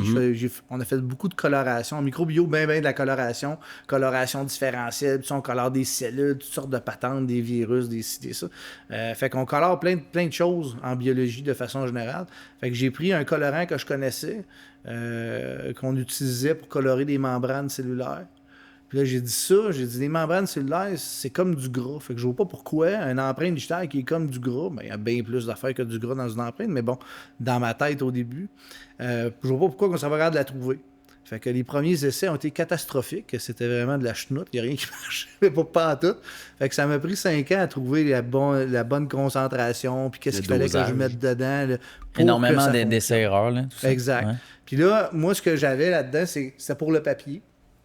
Sur le papier, on a plein de méthodes pour trouver les acides aminés. Ça, c'est super efficace avec les acides aminés. Il y en a qui fonctionnent avec le laser. C'est malade, là. Les acides aminés, c'est fou comment c'est efficace.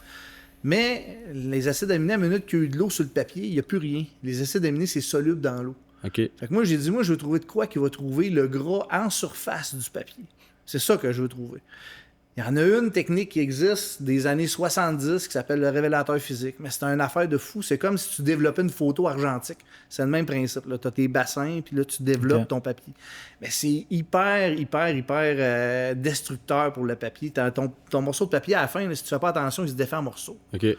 Fait que là, je vais trouver quelque chose, moi, qui va aller mieux que ça. Fait que là, j'essaye mon colorant. J'ai essayé toutes sortes d'affaires. J'ai essayé des colorants de eyeliner. J'ai essayé de toutes sortes de cossins que j'ai essayé, mais quand j'avais du temps, je faisais des tests. C'était ça que je faisais. Ouais. Puis là, à un moment donné, le Oil Redo, là, je le teste, puis là, je savais que c'était un bon colorant.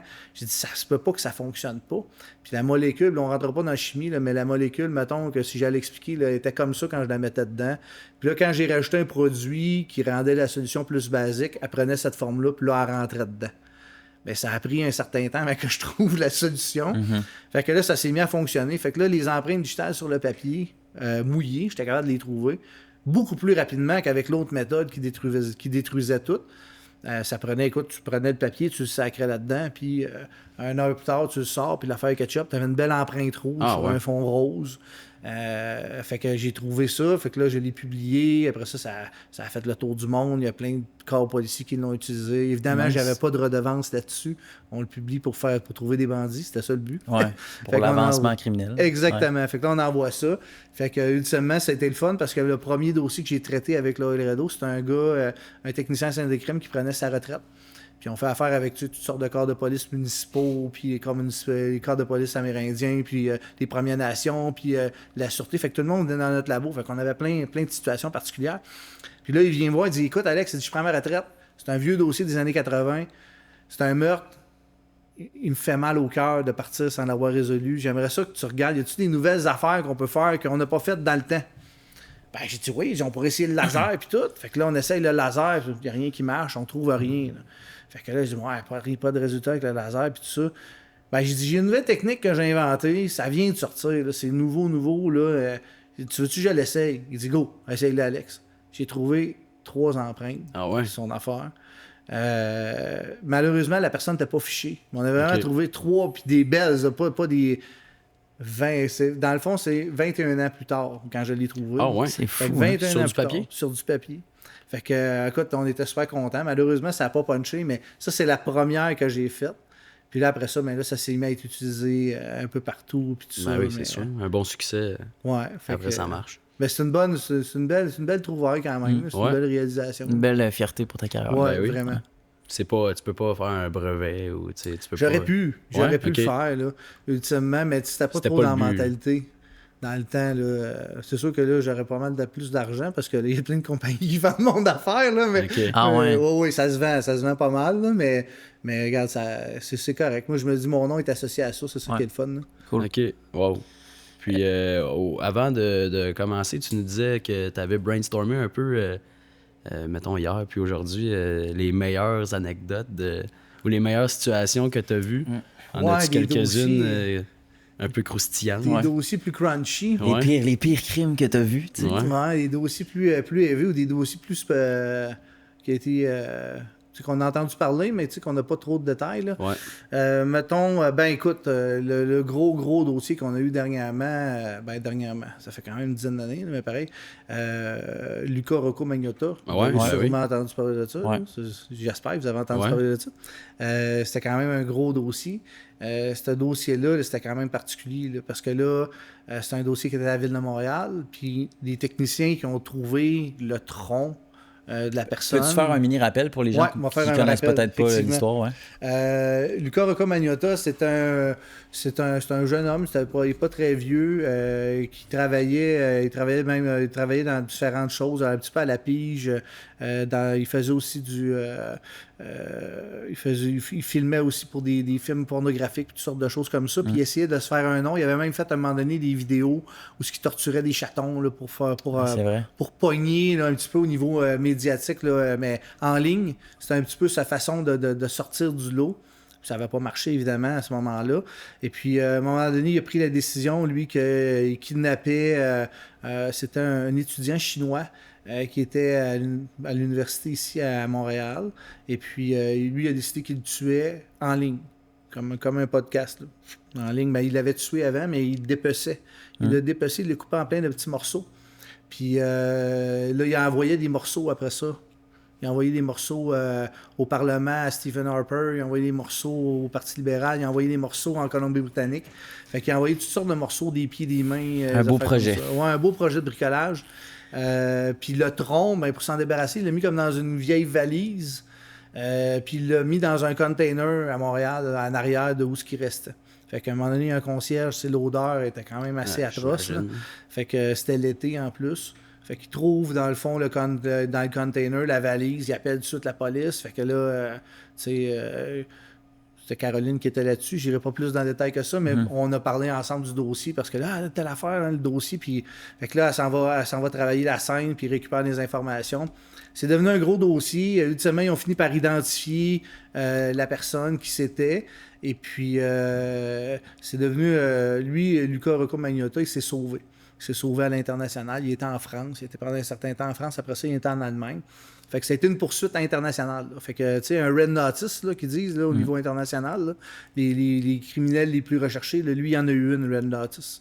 Fait que, ils l'ont suivi, puis tout ça, puis ils l'ont pris dans un cybercafé en Allemagne, où ils l'ont arrêté, puis ils l'ont ramené, puis il a été condamné après ça. Là. Ils l'ont passé à la cour, puis ils l'ont condamné. Mais tu sais, il s'est même pas caché. Là. C'était pas... Lui, c'était pas le but, c'était pas de se cacher, c'était d'être populaire, d'être célèbre. Il a réussi? Ouais, d'une certaine façon. Comment il a été retrouvé initialement avec le tronc? Le tronc était pas loin de la maison. Là, il y a eu le vidéo en ligne, là, où il fait live, là, il découpe. Là. Ouais, okay. Ça doit pas être accessible, ou peut-être sur le dark web, j'imagine. C'était sur le dark web, mais ils ont été capables de faire des liens, de le rapprocher avec la place où il habitait. Fait que quand ils ont trouvé la place où il habitait, ils ont trouvé la scène. Là, il y avait du sang à grandeur. Fait que là, lui, il avait sacré le camp, là, évidemment. Ouais. Et puis, là, il s'était sauvé. Pendant un certain temps, il a vécu en France. Là, la France, quand ils ont fait le Red Notice, là, ils ont commencé à regarder. Il l'avait vu passer, lui, aux douanes.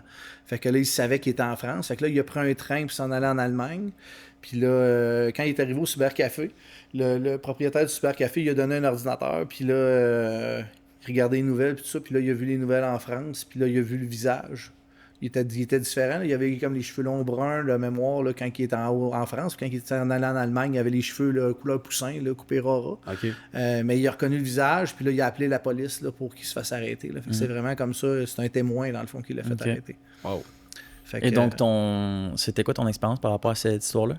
Ben, ce dossier-là, c'était de voir aussi, là, on a quand même fait des recherches d'empreintes là, sur les différentes pièces à conviction qu'on a retrouvées là, dans la scène de crime, faire le lien entre si c'est vraiment lui qui tenait le couteau ou c'est quelqu'un d'autre. Parce que dans les vidéos, on le voit pas lui. Tu le vois, mais là, tu te dis, c'est-tu, tu vois sa main, fait que là, tu sais, OK, quelle séquence c'est lui, y a-tu un deuxième suspect, tu sais jamais. Là, tu veux chercher au complet. Là. Ça répète deux personnes qui font un podcast, puis t'en vois juste un à l'écran, puis l'autre qui coupe sur le bord, là, tu sais, je dis ça, n'importe comment. Absolument. Ça répète deux, là. Il aurait pu avoir un auditoire, on ne sait pas. Exact. Exact. Fait que là, on voulait essayer de maximiser, dans le fond, l'utilisation des informations. Fait que ça en est un. Sinon, si on veut aller plus loin dans le temps, là, dans les années 49, le premier acte terroriste officiel au Québec, je dirais, qui est un événement, un avion qui a explosé. C'est un meurtre. Dans le fond, c'est un meurtre. Ça s'est passé à Saut-au-Cochon. Tu regarderas ça, attentat de Saut-au-Cochon, ceux qui veulent regarder. C'est une ville, ça? Saut-au-Cochon, oui, c'est au Québec. Ah oui, c'est une ville au Québec. Ouais, okay. oui. Ah, ben, Je connaissais pas. Fait que ce qui est arrivé, c'est que le gars, il voulait se séparer. Ben, il voulait se séparer de sa femme, c'est une façon de le dire. Dans ce temps-là, tu sais, bon, le divorce, puis tout ça, c'était pas évident. Avoir un bill privé du gouvernement, c'était encore moins facile. Ça coûtait une petite fortune. Fait que lui, il a décidé, il dit, moi, je vais faire exploser ma femme dans un avion. Oh. Fait que avion Québec Bécomo. Fait que je vais l'envoyer faire une commission là-bas. Lui, il se promenait, il vendait des montres, des affaires comme ça. Puis il allait souvent de sa côte nord. Fait que du moins, il dit on va mettre un colis piégé dans l'avion. Puis là, il avait tout calculé son affaire dans ses trajets qu'il faisait. Puis il dit à tel moment, l'avion est au-dessus du fleuve. Quand elle va sauter, tous les débris vont tomber dans le fleuve. Ça va être fort bas, ils ne sauront pas c'est qui. Puis that's it. OK, donc le pilote de l'avion et tout ça... Il ne savait pas. C'est ça. Il n'y a pas personne qui le savait, à part, dans le fond, le mari en question. Fait qu'il y a eu seulement... Ben, il y a eu des Mais c'était un petit avion? C'est un petit avion, c'est un DC quelque chose. Ouais, je pense qu'il y avait une 30 avions à peu c'est... près, 30 personnes dedans à peu près. Là. Ah, quand même. Il y avait quand même pas mal de monde. Là. Okay. Et puis, malheureusement, quand ils ont été là, il y a eu le dépôt du colis piégé, je vais l'appeler comme ça. Puis lui et sa femme se sont chicanés avant d'aller dans l'avion, ce qui a fait que l'avion était 5 minutes en retard à cause d'eux autres. Fait qu'au lieu de sauter au-dessus du fleuve, ça a sauté au-dessus de la terre. Fait qu'ils ont récupéré plein d'indices, puis ils ont été capables de faire le lien avec une bombe. Puis ils ont été capables de faire le lien à partir de la bombe avec celui qui l'avait fait. Puis celui qui l'avait fait a stoulé Albert Guay, qui avait, lui, commandité le meurtre en question. Et puis, il a finalement été condamné et pendu. C'est fou. Et pendu? Et pendu, parce que dans ce temps-là, la pendaison existait encore. Sur la place publique? Ben, je ne sais pas si c'est la place publique, mais c'est pas au Moyen-Âge. Peut-être pas dans les années 40. Je ne penserais pas, mais... C'est folle l'histoire, ça. Fait qu'il y avait juste deux. En fait, la personne qui a écrit la bombe, puis lui. Il y avait la personne qui a écrit la bombe, puis lui avait engagé la sœur de celui qui a fait la bombe pour aller porter le colis, pas que ça paraisse que c'est lui qui a été le faire. Puis il avait pris, c'est très suspect, une assurance sur la vie de sa femme juste le matin avant. Tu sais. Pour gagner un petit 10 000. Puis elle a signé? Elle n'a pas le choix, en fait. Ben, elle n'avait pas le choix. Ouais, c'est ça. Avec un petit 10 000 qui, aujourd'hui, c'est quoi? Ça reviendrait à peu près 120 000. À peu près. Aïe. C'est fou. Ouais, fait que ça, c'est une histoire qui est plus... C'est historique, mais ouais, médiatique un peu. Mais je savais pas ça. Ouais, c'est quand même super intéressant et très triste. Ouais, très triste, effectivement, mais c'est quand même une grosse scène, parce que là, il y a une explosion dans les airs. Là, ça s'étale. Là. Ben oui. Mais ça, t'as rien fait là-dedans. Non, c'est ça. Pas né encore. C'est ça, c'est juste de connaissance. Oui, c'est une connaissance générale. Là. Non, sinon, tu sais, dans les dossiers plus connus, ben ici à Sherbrooke, là, il y a Julie Boisvenu. Julie Boisvenu, le meurtre de Julie Boisvenu. Okay. Qui est? Auquel j'ai participé. La fille de Pierre-Hugues Boisvenu, c'est un sénateur, je crois. Okay. Je sais pas, je connais pas non plus. Qui a fait beaucoup de travail dans son cas là, pour justement lutter contre la criminalité et les agressions sexuelles et tout ça. Okay. Et puis, c'est sa fille. Dans ce temps-là, ben, il n'était pas connu. Le père, évidemment, il a fait sa campagne après là, pour essayer justement, en mémoire de sa fille, là, de limiter ces choses-là. Puis c'est une situation où le gars était dans l'auto, puis tout ça, puis là, il l'a agressé, puis il l'a tué. Et puis, tu vois, ce dossier-là, ben, l'intérieur de l'auto, c'est moi qui l'ai fait avec un technicien. Ah ouais? Fait qu'on a récupéré toutes sortes de prélèvements qu'on était prendre à l'intérieur. Puis les prélèvements ont été cruciaux pour la condamnation là, du gars en question. Fait que, tu sais, ça, c'est des dossiers, effectivement, là. Faire l'auto, là, on a passé l'auto au peigne fin. L'auto était scrap quand on l'a fini. Là. On l'a vraiment scrappé, là, mais on a maximisé tout ce qu'on pouvait aller récupérer comme détail. On cherchait avec les lumières judiciaires, y a-t-il une capacité de trouver du sperme, y a-t-il quelque chose, de la salive, d'autres liquides biologiques. On essayait de trouver aussi des empreintes. Fait qu'on a fait des traitements à l'intérieur. On l'a vraiment magané le char, là, mais on l'a magané dans le but, justement, d'identifier. Puis ce qui est le fun, c'est que ces résultats-là, ces prélèvements-là, ont abouti à l'identification du suspect. Fait que ça, c'est une chose. Fruits. Exact. Ça doit être gratifiant à la fin quand tu dis j'ai mis le doigt sur la personne. Puis, ouais, ce côté-là. Elle va payer pour. Tu dis au moins, tu sais, c'est ça qui est le fun. Là. Puis, tu sais, c'est le bon côté du travail. Là. Fait que, tu sais, quand tu apprends la fin de l'histoire, parce que souvent, tu es impliqué dans le dossier, une partie de l'histoire, mais toi, tu n'as pas la fin, parce que c'est plus ces enquêteurs qui suivent jusqu'à la fin. Là. Fait que, qu'est-ce qu'on a eu d'autre? Un autre dossier. On en avait eu un à un moment donné, on avait reçu. C'était une poubelle à récupération, là, des poubelles bleues là, sur roulette. C'était un gros bloc de ciment là-dedans, puis il y avait un morceau de corps qui dépassait du bloc de ciment. Fait que là, tout de suite, ils pensaient à une situation, c'est crime organisé, ils ont tué puis ils l'ont coulé dans le ciment. C'était la première affaire qu'ils ont pensé. Fait que là, ils nous envoient ça, puis là, on est dans le garage, là, puis ils nous ont sorti du labo, puis là, il faut trouver une façon de sortir le corps de là-dedans. Fait que là, t'es là, puis là, t'es avec un pic, mais un pic puis du ciment, là, tu veux pas y trancher un bras, là, le gars. Fait que le corps, du moins, tu veux le maganer le moins possible. Fait que là, tranquillement, pas vite, tu t'enlèves le ciment, puis tout ça, puis là, ultimement, ben là, les empreintes, le ciment, quand ça sèche, ça fait de la chaleur, fait que ça brûle. Fait que là, la peau était comme brûlée un peu, les empreintes n'étaient pas belles. On a trouvé un tatouage, par exemple. Fait que là, on était capable, avec un certain jeu de lumière, là, d'aller chercher le tatouage plus profondément dans la peau, fait qu'il était moins magané. Puis là, on a fait le lien entre le tatouage et une personne disparue dans le milieu criminel. Puis là, après ça, ultimement, cette personne-là, elle surveillait une serre hydroponique. Puis c'est pas en tout une affaire de ils ont passé quelqu'un parce qu'il était pas dans la bonne gang. Là. Cette personne-là, ce qui est arrivé, il n'y avait pas de ciment dans les poumons. Fait qu'il n'a pas été coulé dans le ciment. Fait que là, on dit bon, OK, il n'a pas été dans le ciment. Fait que finalement, la grosse histoire, c'est qu'il surveillait une serre. Il a fait un espèce de comment je pourrais dire ça? Un espèce de coma de diabète. Puis il en est décédé. Fait qu'il avait comme pas bien traité son diabète là-bas. Puis là, ben les autres qui étaient là, qui surveillaient la serre, au lieu d'appeler l'ambulance, d'un coup que la police finisse par rentrer voir la serre, tu sais, ils l'ont coulé dans les blocs de ciment, mais ils ont été le domper plus loin. Mais là, finalement, ça nous a amené quand même à la serre, ultimement. Là. Mais, il faisait pousser du pot, dans le fond? Il faisait pousser du pot dans le temps. C'était encore illégal d'en faire pousser si c'est pas médical ou si c'est pas approuvé par le gouvernement. Là, mais ultimement, oui, c'était ça. Là. Puis avec des serres hydroponiques, on a eu des spéciales. À un moment donné, on en avait une où ce que tu rentres dans la maison, puis on sait qu'il y a une serre. On la trouve pas. Tu fais le tour de la maison, puis il n'y a pas de serre. Des pièces cachées. Il n'y en a pas. Parce que tu le sens, genre? Ou... Non, ça a été dénoncé. Fait que tu sais qu'il y en a une. Tu sais qu'il en sort du stock de là, mais tu la trouves pas. Puis là, tu fais le calcul des murs, puis il n'y a pas de pièces cachées. Il n'y en a pas. Fait que là, il y a quelque chose qui marche pas. Fait que là, tu es dans le garage, puis là, à un moment donné, tu tasses le coffre à outils. Là, quand tu tasses le coffre à outils, il y a un trou dans le sol. Puis là, il y a un long tuyau qui s'en vient dans la cour en arrière. Puis là, ils ont enterré 6 containers dans la cour en arrière, qui était relié juste avec ce tuyau-là, que tu as une planche à roulettes sur le dos, là, puis tu te tires avec une coffre, tu t'en vas là-bas, puis là, sa serre est en arrière. C'est malade, OK? Ça, c'est des dossiers malades, là. C'est le genre de dossier là, que tu dis, OK, le monde, ils ont de l'imagination, là. Fait que c'était des gros containers en dessous du terrain qui étaient reliés avec le garage. Ils les avaient enterrés, puis là, il y avait de la pelouse. C'était comme un terrain normal. Ouais, tu le sais pas. Une petite construction, pareil. Hein? Ouais, une petite construction. C'est un petit poil ici. C'est fou. C'est beau. Merci.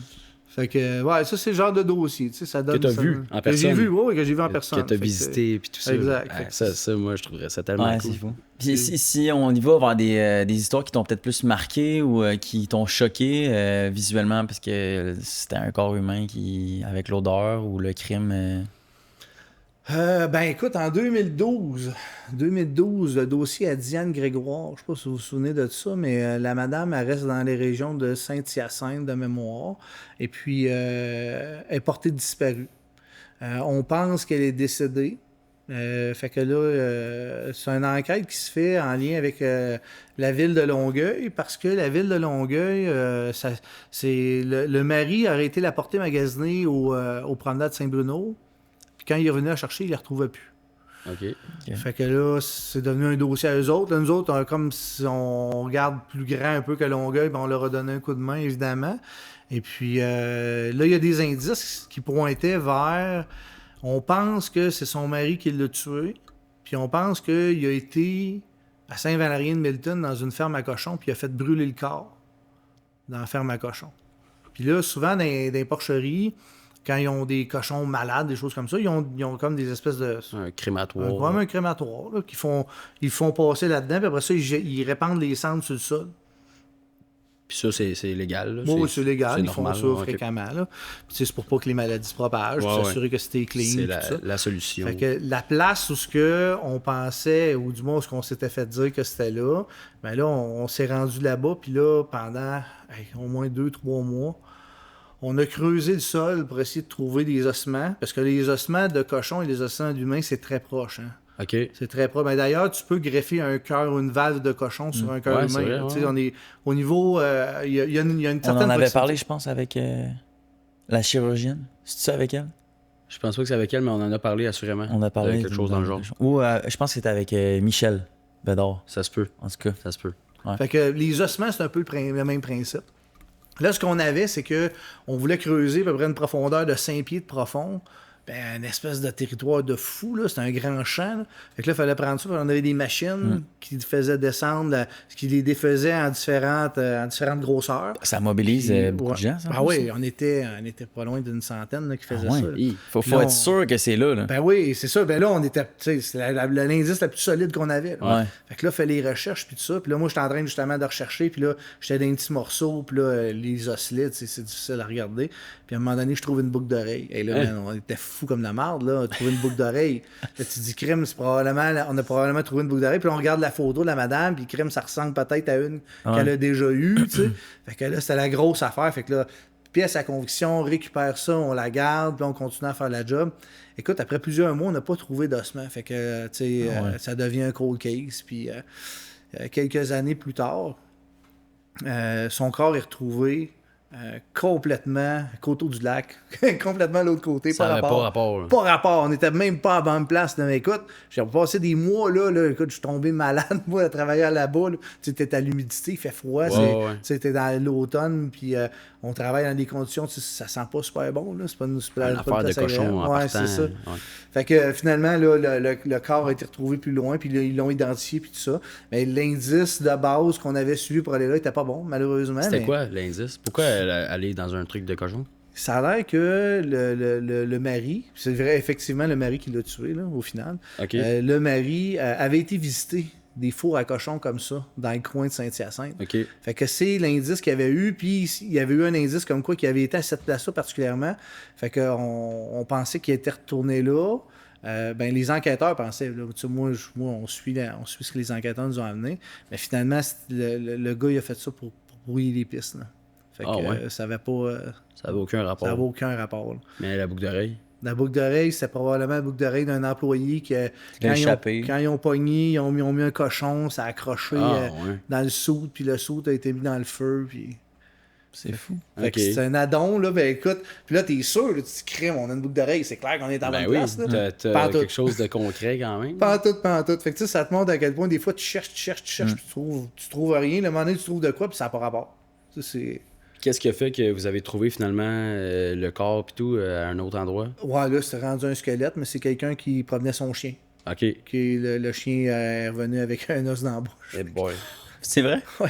Okay. Un fémur, un tibia. Ouais, c'est ça. Fait que ça donne. Puis là, la madame a eu beaucoup de chirurgie au niveau dentaire. Fait que là, on est capable de faire le lien entre les dents, puis tout ça, puis les chirurgies qu'elle avait eues, puis ce qu'on a trouvé sur le corps. Mais tu sais, là, le corps est beaucoup dispersé. Après plusieurs années, les petits animaux dispersent le corps. Là. Fait que là, c'est de retrouver exactement la place où il était, puis tout ça. Là. Ouais. Puis de condamner le mari. Ouais, ben là, c'est ça. Là. Ben, fait que là, le mari s'est suicidé d'ailleurs en prison. Ah ouais? Ouais. Puis, je pense pas que tu l'as dit, là, comment vous avez fait le lien de c'est le mari qui l'a tué? Écoute, il y avait des choses qui étaient bizarres là, dans son approche. Là. Tu sais... il l'amène à Saint-Bruno. Normalement, il aurait fait des choses qu'il n'a pas faites. Puis, tu sais, il y a eu plein d'indices circonstanciels. Puis là, tu sais, j'ai pas été dans toute l'enquête, évidemment. Ouais. Mais il y avait plein d'indices là, qui nous amenaient à suspecter lui. Il y avait une histoire familiale aussi en arrière de ça. Elle, cette madame-là, c'était une héritière. Fait qu'elle avait beaucoup d'argent. Okay. Lui, il arrivait dans la famille. C'était comme un nouveau mari. C'était comme un nouveau mari. C'était le nouveau chum. Okay. Elle avait des enfants avec d'autres. Là, les enfants, ils le trouvaient croche. Il y a toute une histoire en arrière là, qui est complexe, là, que je ne veux pas rentrer dedans parce que c'est une histoire de famille là, qui n'est pas agréable à compter non plus. Là. Mais il y avait un historique. Là. Okay. C'était lui. Ça faisait le gars qui voulait avoir l'héritage. Là. C'est ça. Ouais. Wow. OK. Est-ce que des fois, ça t'arrive d'avoir mal au cœur, de voir des corps morts? Est-ce que ça t'impacte un peu émotionnellement? Ou? Mal au cœur, non. L'odeur, des fois, là, qui fesse, là, mais à un moment donné, tu passes par-dessus quand même assez vite. Là. Une fois, d'ailleurs, on était rentré au laboratoire. Quand j'étais gestionnaire dans ce temps-là, mais j'avais une technicienne de labo, puis elle était en train de traiter une tente qui avait servi à envelopper un corps. Puis qu'il l'avait jeté dans un côté, puis ça avait une pourri. Une tente de camping? Ouais, mais ça avait pourri, mais solidement. Là. Fait que là, défait la tente, puis tout ça, puis là, on veut traiter pour les empreintes, voir si on peut trouver quelque chose sur la tente, peut-être dans le plastique dans le bas. Fait qu'elle a étendu ça dans le garage, puis elle a dit « Alex, j'aurais besoin que tu viennes m'aider. » Mais elle me dit pas pourquoi, mais j'aurais besoin que tu viennes m'aider parce que la surface est trop grande que je le fasse tout ça. Fait que je descends, je rouvre la porte. Puis là, écoute, elle me contait ça. Elle dit c'était tellement drôle. Elle dit c'est comme si tu t'étais tapé la face dans un mur, mais le draft d'odeur. Là, ah ouais. Tu ouvres la porte, tu fais ça comme ça. Après un certain temps, l'odeur, tu t'habitues. Là. Mm-hmm. Mais ultimement, quand tu t'y attends pas, ça frappe tout le temps. C'est-tu la pire odeur que tu as sentie de ta vie? Ou? Ouais, pas mal. Ouais. Pas mal. J'imagine. Ce qui est le plus dur, ce que je t'ai trouvé le plus dur, c'est quand j'ai. Puis c'est niaiseux, c'est pas quand j'en ai fait des scènes, c'est quand j'étais boss. Quand j'étais boss, à toutes les semaines, à tous les débuts de semaine, il fallait que je compte ce qui s'était passé dans la semaine d'avant au supérieur pour qu'il soit au courant. Tu sais, si jamais il y avait des questions médiatiques, des choses comme ça. Fait que là, on comptait tout. Puis au niveau des médias, tu sais, ce qu'on a dans les nouvelles, vous en avez beaucoup, là, mais vous n'avez pas toutes. Là. Il y en manque gros. Il y a bien des crimes qui sont passés sous silence. Tu sais, surtout les crimes qu'on va retrouver, mettons, dans le Grand Nord, des choses comme ça. Puis, à un moment donné, ça devient lourd. C'est toujours du noir. Tu présentes tout le temps là, un côté de la noirceur humaine là, qui n'est pas belle. C'est tout le temps ça. Fait que là, tu parles, OK, cette semaine, on a eu le cas du bébé à telle place. La mère était saoule, fait qu'elle laissait le bébé en dessous du balcon, puis le bébé, il est mort gelé. Tu sais, je veux dire, c'est un bébé, là. C'est sûr que ça va me pogner, là. J'en ai eu 4 bébés, là. J'ai 4 enfants, là. Fait que c'est clair que ça va venir me chercher, tu sais. Fait que, tu sais, il y a ça, puis là, tu racontes un autre, puis c'est tout le temps des dossiers dégueux, là, toutes les fois que tu racontes. Fait qu'à toutes les semaines, moi, j'écoutais jamais les nouvelles dans ce temps-là. J'étais pas capable d'écouter les nouvelles, ça m'écœurait. J'étais dedans, les nouvelles. J'étais dedans, je les voyais tous les jours. Puis, tu sais, c'est rien, là, quelqu'un qui travaille à la Ville de Montréal, la quantité qu'il y en a, c'est encore pire que ce que nous autres, on va avoir, c'est la sûreté. On a quand même un territoire plus rural, fait qu'il y en a un peu moins, mais ça reste que ça vient de chercher, là, émotionnellement. Ben d'ailleurs, pour les techniciens en scène de crime, on avait mis en place, puis là, j'imagine que c'est encore en place aujourd'hui, mais on avait mis en place rencontre du psychologue obligatoire 2 fois par année. C'est obligatoire. T'as pas le choix. Tu veux pas aller le voir, va t'asseoir dans la chaise, attends 1 heure puis va-t'en, ça ne dérange pas, mais 2 fois par année, il faut avoir le psychologue. Okay. Au minimum. Au minimum. Parce qu'il y en a, j'imagine, qui y allaient à chaque semaine ou 2 semaines. Ben, le lac mégantic, là, on en a eu un là, qui a été gravement là, touché par ça. Là, ça l'a vraiment atteint dans ses sentiments. Puis écoute, lui, il fallait vraiment. Ce qui s'est passé avec le train, c'est ça? Oui, quand le train, lac mégantic, c'est le déraillement du train avec. Écoute, le centre-ville a passé au feu au complet. Là. Puis là, nous autres, notre travail, c'était pas tant dans ce cas-là, c'était pas tant de faire la scène, trouver c'était qui, c'était d'aller récupérer les corps. Fait que nous autres, on creusait les solages pour aller ramasser les corps. Il y a eu combien de décès? Je me souviens pas combien de décès, mais c'est une grosse catastrophe. C'était pas c'est radioactif, ça? C'est le pétrole. Ce qui est arrivé, c'est que le train il était un petit peu plus haut, puis les freins n'ont pas fonctionné, puis il a descendu. Puis quand tu arrives proche du lac mégantic, la traque de chemin de fer, elle tourne raide. Okay. Mais là, le train est à pleine vitesse. En bas de la côte, là. En bas de la côte. Okay. Puis là, à côté de la traque de chemin de fer, t'avais le bord, t'avais toute la rue principale était là. Quand ça a déraillé, là, le pétrole s'est répandu partout, ça a pogné en feu. Là, le monde n'a pas eu le temps de réagir. Le lac a pogné en feu parce que le pétrole est allé dessus. Il y a des maisons sur le bord du lac. Il est plus léger que l'eau, c'est ça? Oui, c'est ça, il reste en surface. Fait que ça brûlait. Puis il y a des maisons pas loin du lac. Fait que là, t'as le lac, t'as le terrain. Puis tout est en feu. Le bordereau là, de PVC, il a fondu sa maison tellement à l'intensité. C'est fou. Fait qu'il y a plein de monde qui sont décédés. Ça, c'est un gros événement là, dramatique. Là. Fait que ça en a été un, là, puis lui, il avait été affecté, puis c'est sûr qu'on l'a aidé, on l'a envoyé consulter, puis tout ça. Fait que ça, c'est important, tu sais, de... Ouais, ben oui. Fait que c'est pour ça qu'on l'obligeait. Puis, tu sais, les gens sont plus touchés. Tu sais, je vais donner un autre exemple. Le docteur Turcotte, qui a assassiné ses enfants. Je sais pas si vous vous souvenez de ça. C'est pas très vieux. Danny, non? Guy? Guy. Je sais pas non plus. Je m'en rappelle plus. Mais il avait assassiné... Ben ouais, c'est ça. J'ai dit Guy, mais... Je pense que c'est ça. Le docteur Turcotte qui avait assassiné ses enfants. Puis, tu sais, dans ce dossier-là... c'est Guy Turcotte. C'était particulier parce que, tu sais, les enfants, il y avait des plaies de défense. Des plaies de défense, ça veut dire qu'ils n'avaient pas de hockey. Là. Ils n'avaient pas pris de pelule. C'était un débat. Là. Ils se sont battus pour survivre là, avec leur père. Là. Fait que, oui, j'ai eu des techniciens, ceux qui ont vu les scènes, puis tout ça, puis qui ont vu les corps, qui ont été affectés, puis avec raison. Ben vraiment. Fait que tu fais le lien avec ça. Fait que c'est super important, puis on n'en parle peut-être pas assez du niveau psychologique, là, mais c'est hyper important le niveau psychologique. Puis même moi qui n'étais pas dedans, puis qui le racontais, quand je suis parti de la Sûreté du Québec, je pense que j'étais en dépression. Aujourd'hui, là, avec le recul, je pense que je l'étais. Puis tu t'en rends pas compte, c'est insidieux, mais tu à force de broyer du noir, c'est ça, tout le temps. Puis c'est tout le temps, tu rencontres jamais le bon citoyen, là, tu vas tout le temps rencontrer, parce que c'est des scènes de crime.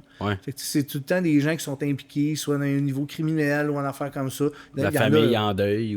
C'est ça. Puis là, c'est un autre dossier. Des fois, c'est des gens innocents que tu rencontres, puis là, ben, pauvres autres, tu sais, puis là, tu veux être empathique, mais il faut pas que tu le sois trop. Puis il faut que tu pousses à trouver des preuves. Ben oui. Puis là, inévitablement, là, même si, mettons, on arrive dans une situation, puis c'est vous autres, vous êtes des gens innocents, puis des gens qui sont pas dans le milieu criminalisé, puis ultimement, je fais une scène chez vous, ben il faut que je vous suspecte au début, pareil. C'est ça, J'ai pas le choix. Donc t'es en deuil, puis en plus, tu te fais dire, ça se peut que ça soit toi. Tu sais, fait que là, je vais prendre vos empreintes. Écoute, des fois, ils sont insultés, mais tu vois, mais là, tu dis, ben, là, c'est pour élimination, mais tu sais, en même temps, la job, tant qu'on n'a pas trouvé c'est qui, on ne sait pas c'est qui.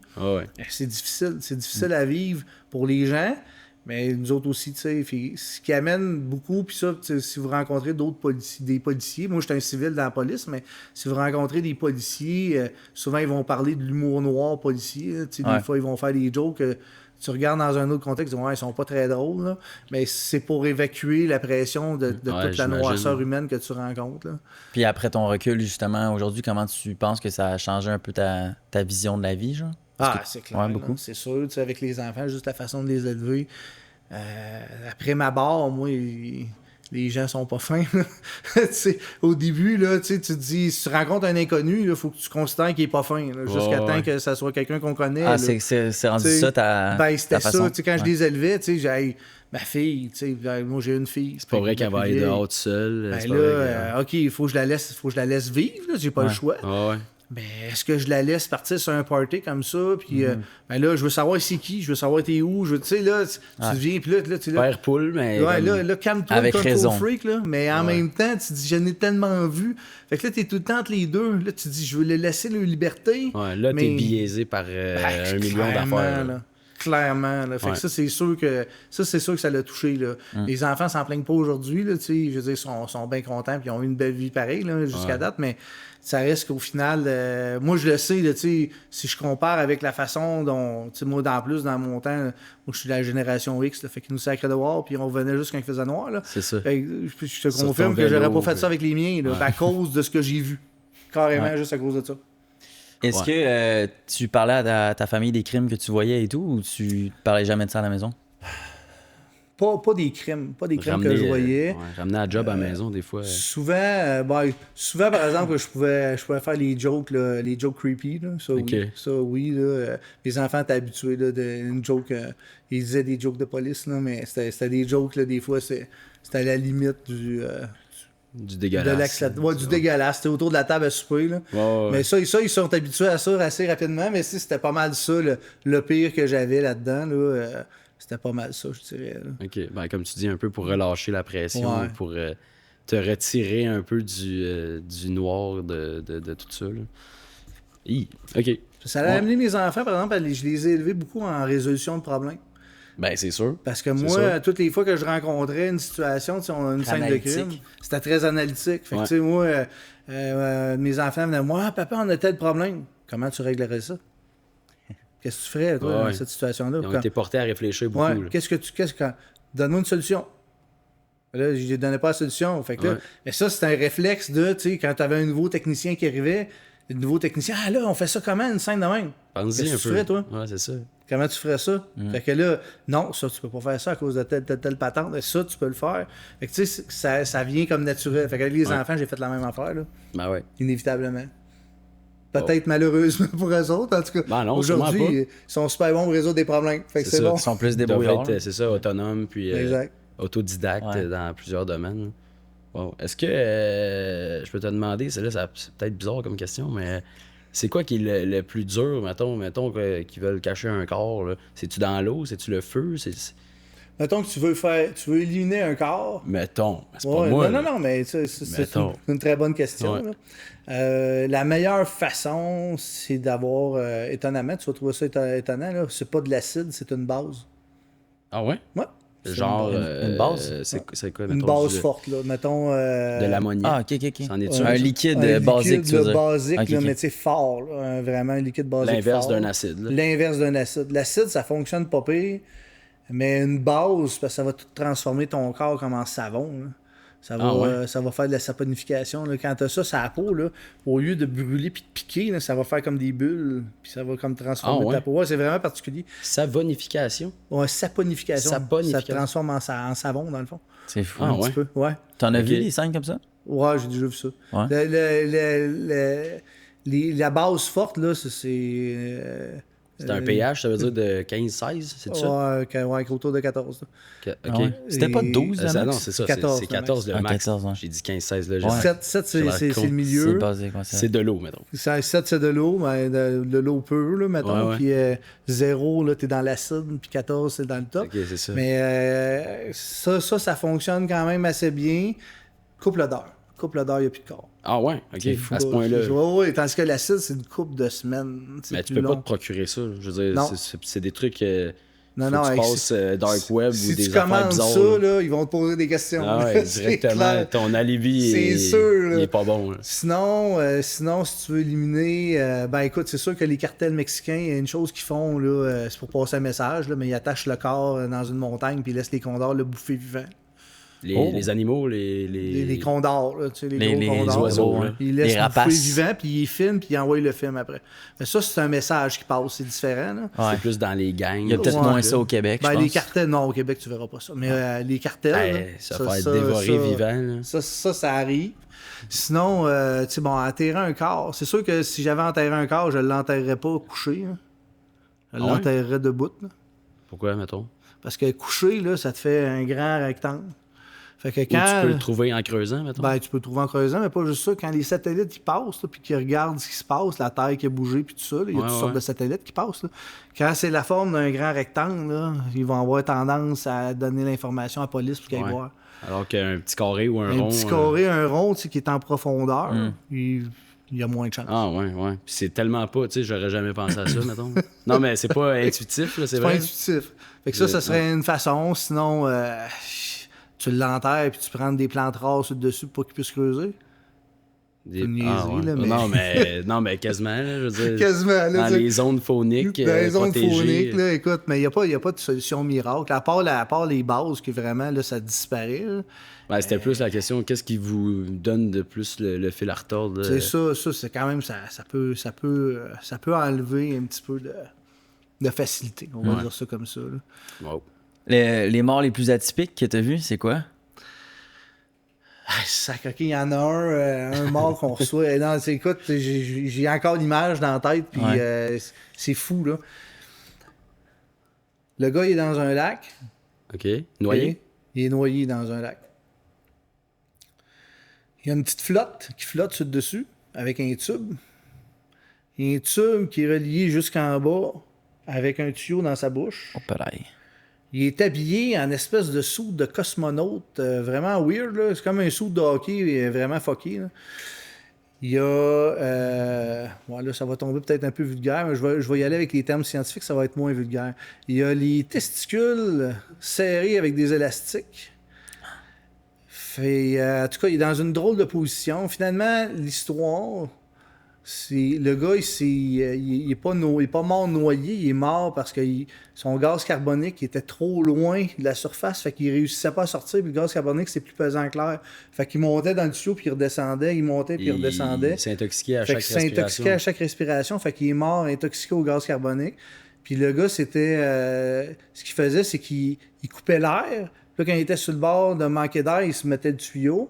Puis ça, c'est une affaire auto-érotique, de façon générale. Là. Fait que c'était pour avoir du plaisir érotique. Il faisait ça. Par sadomasochisme. Par une affaire de ce genre-là. Il y a toutes sortes de façons. En s'attachant les testicules. Oui, exactement. En tirant dessus. Il y en a d'autres qui se font pendre un petit peu. Puis après ça, ils se relèvent. Mais souvent, il y a plein de signes. On avait créé une charte, là, nous autres. Là. Quels sont les signes qui ramène vers l'auto-érotisme. Fait que si tu vois, mettons, la personne est pendue, mais il y a un miroir à proximité, où il y a des films porno qui roulent, où il y a certaines affaires particulières où, tu sais, il était capable d'atteindre les nœuds, mettons, pour se défaire les mains, ou... c'était pas sans issue. Là. Exactement. Fait que il y a certaines affaires comme ça. Fait que ça, c'était fucké. Là. Mais dans l'eau, c'est très particulier. C'est le pire, j'ai vu. Dans une pièce, j'en ai vu beaucoup. Là. Ils ont toutes sortes de moyens. Là. Il y en a qui s'étaient attachés par les pieds. Puis là, quand ils laissent aller les pieds, ça les tremble. Fait que là, quand ils commencent sur le bord de passer out, ils relèvent les pieds. Mais là, ils ont comme l'équivalent d'avoir... C'est comme s'il y avait eu un orgasme. C'est l'équivalent au niveau du cerveau. Ouais, c'est particulier. Là. Fait que c'est vraiment de l'auto-érotisme. Ça, c'est une pratique sexuelle. Il y en a beaucoup quand même des décès liés à l'auto-érotisme. Il y en a quelques-uns. Il faut faire attention. Quand on trouve des gens ligotés, il faut que tu fasses attention. C'est pas nécessairement un meurtre. Là. Fait que c'est tout le temps des accidents la plupart du temps. Là. Ben, l'auto-érotisme, c'est un accident. Là. C'est clairement ça. Là. C'est souvent... le but n'était pas de mourir. Là. Non, exact. C'était de se faire du plaisir. Puis, ça doit être choquant, surtout pour la famille, quand ils apprennent ça, tu sais. Ben oui, effectivement. Puis, tu sais, des fois, c'est l'histoire secrète de la personne. Là. Ouais, c'est ça. C'était pas public. Non, c'est ça. Des fois, il y a des femmes, des enfants, là, ces gens-là. Là. Je veux dire, ils ont une vie normale, là, puis il y a une sexualité normale à côté de celle-là. Fait que ça donne des affaires particulières. Fait que ça, oui, celle-là, c'était bizarre. C'était vraiment bizarre, là. Puis là, sans offenser qui que ce soit, est-ce que c'est lié à un trouble mental quelconque ou c'est vraiment juste des kicks? Non, pas nécessairement. C'est comme une petite déviance un peu. Ça peut être ça. On pourrait dire ça, mais tu sais, pas nécessairement pire que ceux qui mettent des costumes en infirmière versus le patient. Tu sais, dans le fond, c'est une façon de vivre sa sexualité. Plus poussée, mettons. Plus poussée. Tout simplement. Fait que c'est juste différent. Okay. Mais il faut pas le voir comme étant... C'est pas une maladie mentale. Là. Non, mais c'est ça. Il y a plein de gens, là, que tu vas voir qui pourraient... Ça peut être un chef d'entreprise, là, d'une grosse business, là, puis tu te rendras jamais compte de rien. Mais dans sa vie privée, il vit comme ça. C'est ça, il y a sa chambre rouge avec un paquet d'affaires. C'est particulier, mais regarde, ça arrive. Là, une part de votre réalité qui est quand même assez choquante. Ouais, ben tu sais, quand t'es mort, tu peux plus cacher. Hein? Il est trop tard. Là, fait que nous autres, on trouve le corps comme ça. Wow, mais c'est vraiment une bonne réponse pour la question de... Ouais, vraiment. Comme bizarre, oui. Ça c'était atypique, bizarre. Là. Ouais. Et maintenant, tu fais quoi dans la vie si tu ne travailles plus pour la Sûreté du Québec? Ben, comme j'étais civil, dans le fond, je suis l'équivalent d'un fonctionnaire. Ouais. Fait qu'ultimement, à un moment donné, j'avais quand même un certain... je voulais continuer à progresser dans ma carrière. Fait que comme je vous ai dit tantôt, j'ai été faire... Je sais pas si je vous l'ai dit dans le podcast ou je l'ai dit avant, là, mais j'ai été travailler au ministère de la Sécurité publique au niveau de la sécurité de l'État. Fait que là, on faisait des renseignements, puis on avait les gardes du corps des ministres, puis tous les constables spéciaux qui sont dans les palais de justice travaillaient dans mon équipe. Fait que c'était quand même une grosse équipe de 700 personnes. Puis là, dernièrement, ben, j'ai décidé d'appliquer sur un poste au ministère de l'Immigration. Fait que je m'occupe de l'intégration des immigrants. Fait que s'assurer qu'ils s'intègrent bien à la communauté québécoise, qu'on en fasse des gens avec qui on va être content de vivre pour longtemps. Les intégrer, puis idéalement, d'être capable d'en avoir partout dans toutes les régions. parce qu'on ne veut pas qu'ils soient tous à Montréal. On a besoin d'eux autres partout. Tu sais, au niveau démographique, au niveau des emplois spécialisés, des affaires comme ça, on a besoin que ces gens-là se déplacent sur le territoire puis ils puissent venir amener quelque chose à la société québécoise. Fait que c'est un peu ça que je fais là, dans le fond. Fait qu'on moi, je gère les programmes. Fait que c'est un volet que j'avais pas fait, là, qui est plus politique, plus administratif. Là, j'étais très, très dans l'opérationnel avant. Ouais. Fait que là, je voulais aller chercher ça avant d'aller plus loin dans ma carrière. Puis ça va me servir, là, si jamais je voudrais appliquer dans d'autres postes, là, plus névralgiques, on va dire ça comme ça. Okay. Puis en parlant de ça, est-ce que la proportion de crimes que tu as vu, est-ce que c'est plus de l'immigration? Est-ce que c'est plus des gens d'ici? C'est rarement de l'immigration. C'est ce que je me dis aussi. Tu sais, c'est pas... oui, il y en a, là. Je te dis pas qu'il n'y en a pas dans l'immigration, là, tu sais, mais de façon générale, les gens qui rentrent en immigration, ils ont quand même des enquêtes policières qui sont faites sur eux. Oui, puis je veux dire, souvent, ils quittent quelque chose de pas le fun. Là. Ils veulent la paix. Une meilleure vie. Mais ça veut pas dire qu'il n'y en a pas. Là. Je veux dire, non, mais toute proportion gardée, je vois pas qu'il y en ait plus dans l'immigration.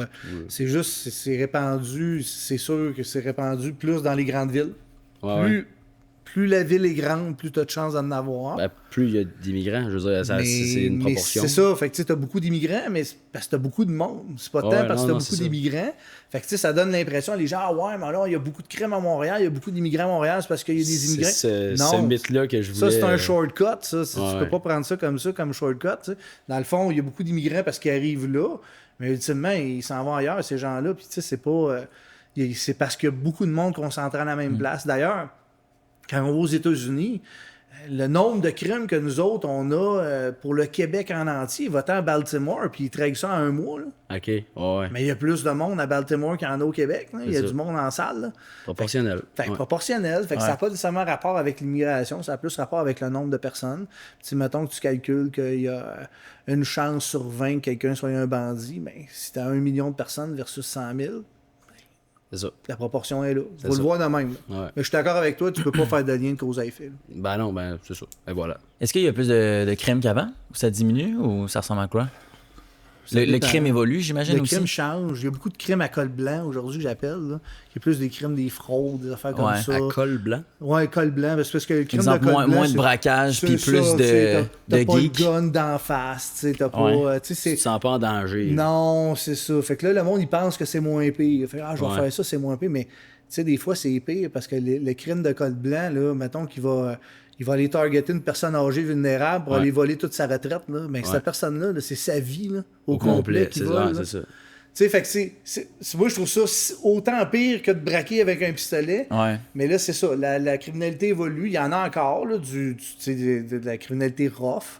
Mais il y a de plus en plus de crimes, soit informatiques, soit des crimes de vol d'identité ou d'exploitation de personnes vulnérables. Il y en a beaucoup. Parce que, mettons, un braquage aujourd'hui, les chances que ça arrive, à part quelqu'un dans un DEP qui veut voler la caisse, ça doit être de moins en moins près. Ouais, c'est ça. Même dans les banques, ils gardent pas beaucoup d'argent. Tu sais, c'est beaucoup l'électronique aujourd'hui. Que ça a changé beaucoup la donne. Ouais. C'est pour ça que quand tu t'en vas dans un dépanneur, là tu as plus de chances d'avoir de l'argent. Mais encore là, on utilise beaucoup notre carte de crédit. Fait qu'il y en a moins qu'avant.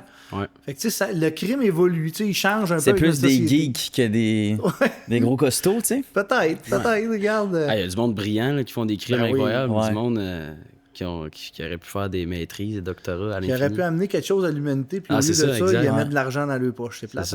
Sinon, il y a la fraude qui est arrivée l'année dernière là, avec la Française avec Brad Pitt. Là, oui. Qui s'est fait avoir. Là.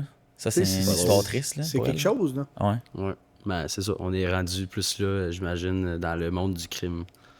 Ben, c'est sûr qu'il va toujours avoir il va toujours avoir des crimes de drogue, il va toujours avoir des crimes de violence. De la violence, de l'importation, des affaires de même. Ça change rien. L'exploitation de la personne. Ouais. Les addictions. Il va toujours en avoir. Là, ne serait-ce que les jeunes filles qui sont amenées dans des pays, puis après ça, ils les utilisent. Là, ils ne voient plus jamais. C'est pas fini, ça. Là, il y en a encore. Là. Ouais. Fait que ça, c'est sûr, puis ça disparaîtra pas. C'est vieux comme le monde. Là. Fait que... T'avais quitté ton métier pour quelle raison? Ben c'était pour une promotion en premier. Fait que c'était parce que je voulais monter dans ma carrière, mais je commençais à être usé.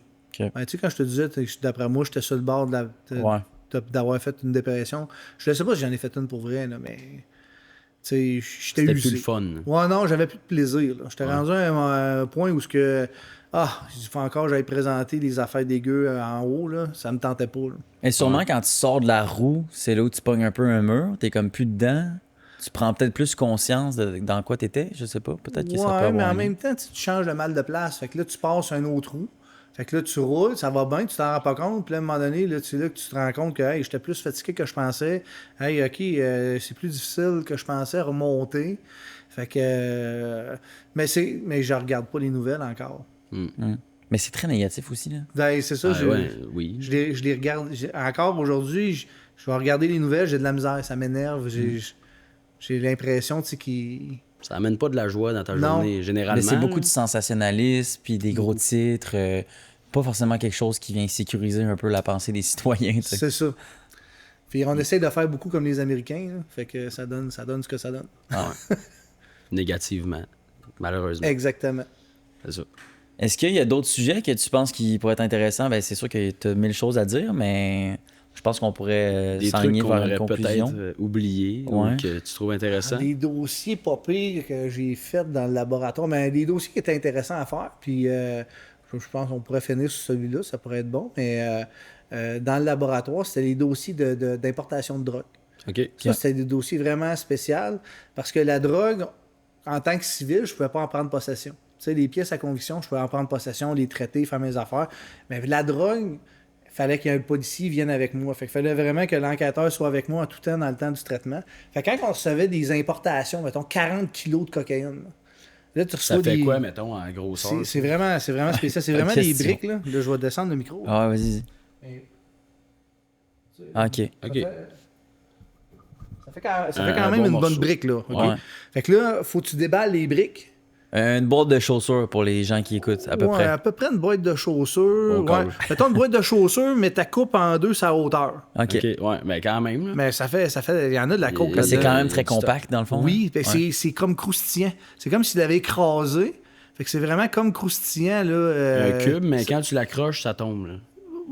Pas tout à fait. Il faut que tu l'accroches solidement pour que ça tombe. Ah ouais, OK, à ce point-là. Oui, c'est vraiment compacté. Ils ont enlevé le plus d'air qu'ils pouvaient dedans. Ah ouais. OK. Puis là, il faut que tu déballes ça. Puis là, il faut que tu trouves des empreintes sur les emballages. On en trouvait beaucoup, là. Ah ouais? De façon générale, oui, souvent. C'est du plastique, du papier? Ouais, soit du plastique. Des fois, c'était du saran wrap. Okay. Des fois, c'était des emballages sous vide, comme pour les steaks, mettons. Là. Ouais. Fait que là, tu sais, dépendamment de l'emballage, c'est ça qui était drôle, tu sais. Bon, OK, là, on est ses premiers emballages dessus. Fait que là, c'est les gens qui sont plus au Québec.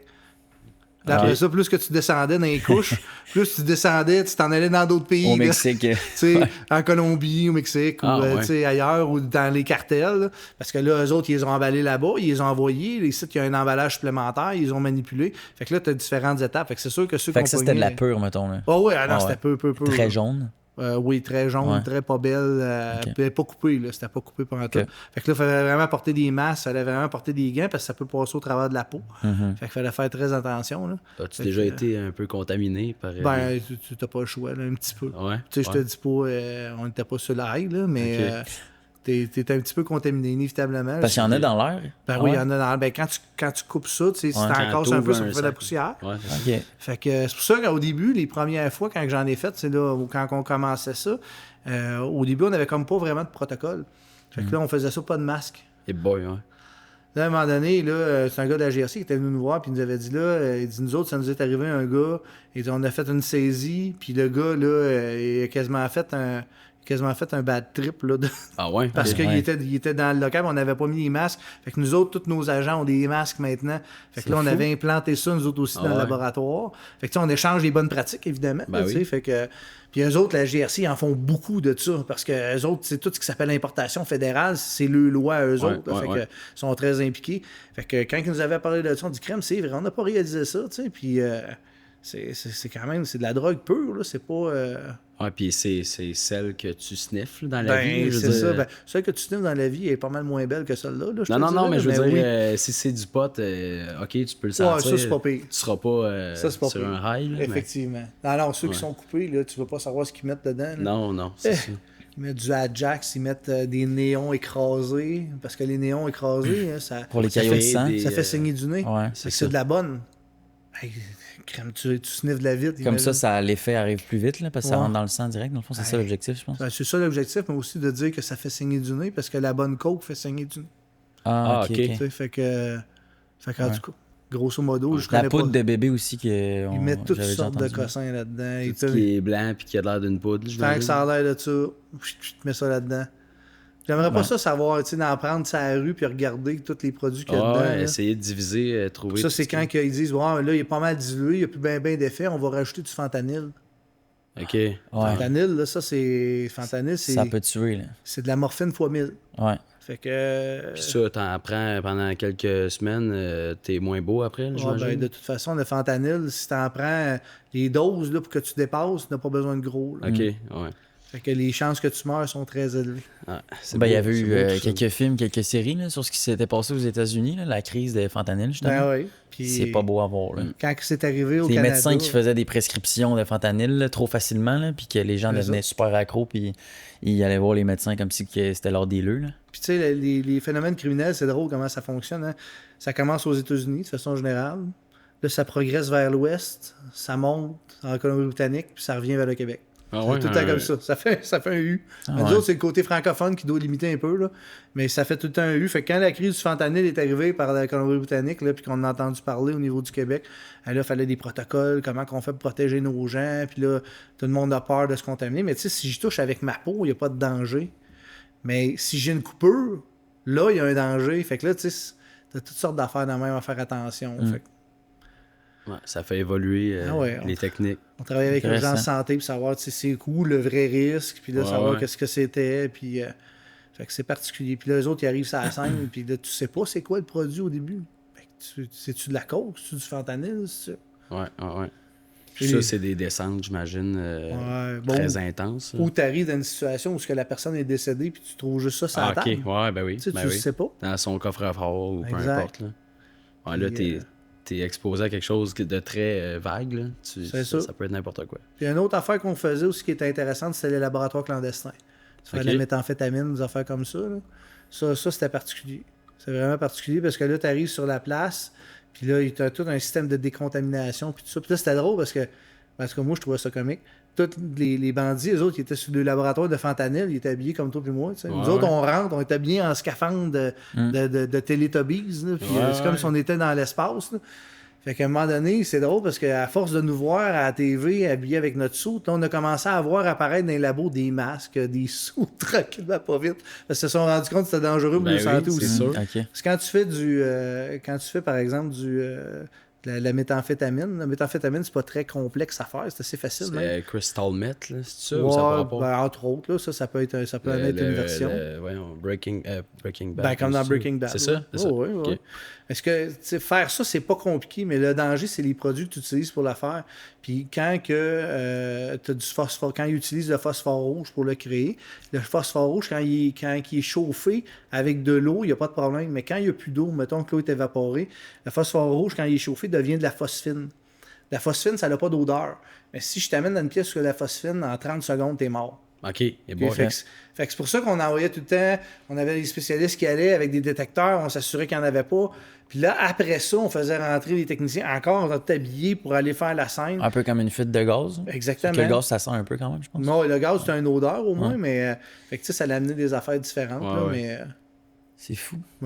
C'est pas pire. Monoxyde de carbone aussi, qu'on sent pas, on voit pas. Exact.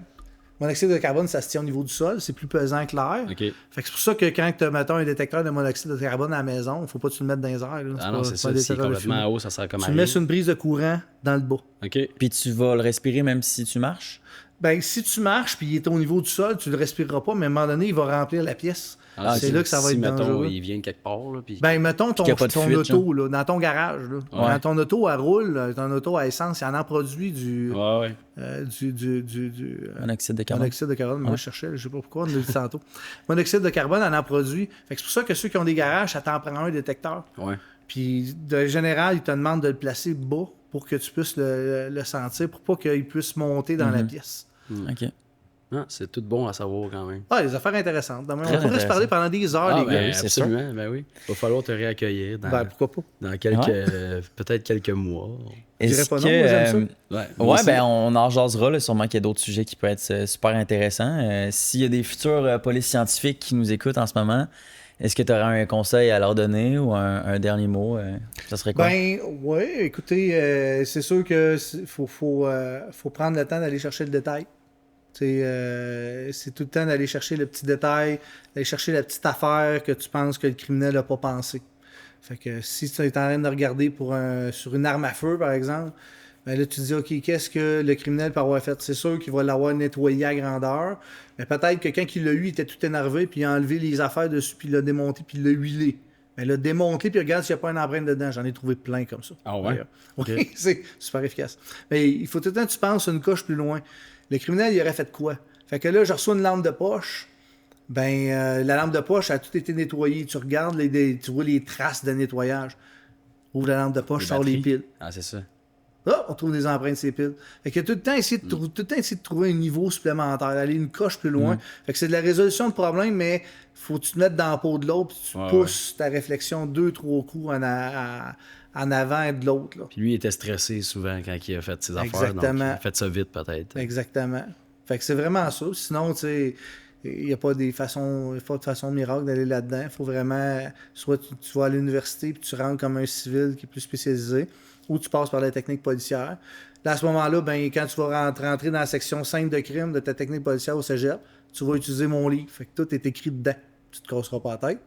Puis, ultimement, ben, tu vas peut-être devenir patrouilleur, puis devenir technicien en scène de crime, puis avoir la chance de vivre C'est vrai, ça. on n'a pas parlé de ça. C'est vrai, ouais, j'ai eu la même réaction. Ouais. Tu as écrit plusieurs livres, c'est ça? J'en ai écrit 5 jusqu'à date. Ouais. Je suis rendu à 5. Sur Wikipédia, C'est c'était écrit cool. ça. Je n'ai pas mal. J'en ai un qui est plus en vulgarisation pour le monsieur, madame, tout le monde, la vulgarisation de la police. Là. Les autres, c'est plus technique. Là. Celui pour le cégep, c'est vraiment un livre. Là, Ok. Tout le monde passe par ce livre-là? Ah oui, Au cégep? Tous les policiers qui passent au cégep passent par là. C'est tellement c'est cool. cool. Ok. C'est d'ailleurs, moi j'ai repris le livre d'un gars de Sherbrooke qui avait commencé le livre, un technicien de la SQ, qui était devenu enseignant de technique policière ici au cégep, à Sherbrooke. Puis là, il est décédé.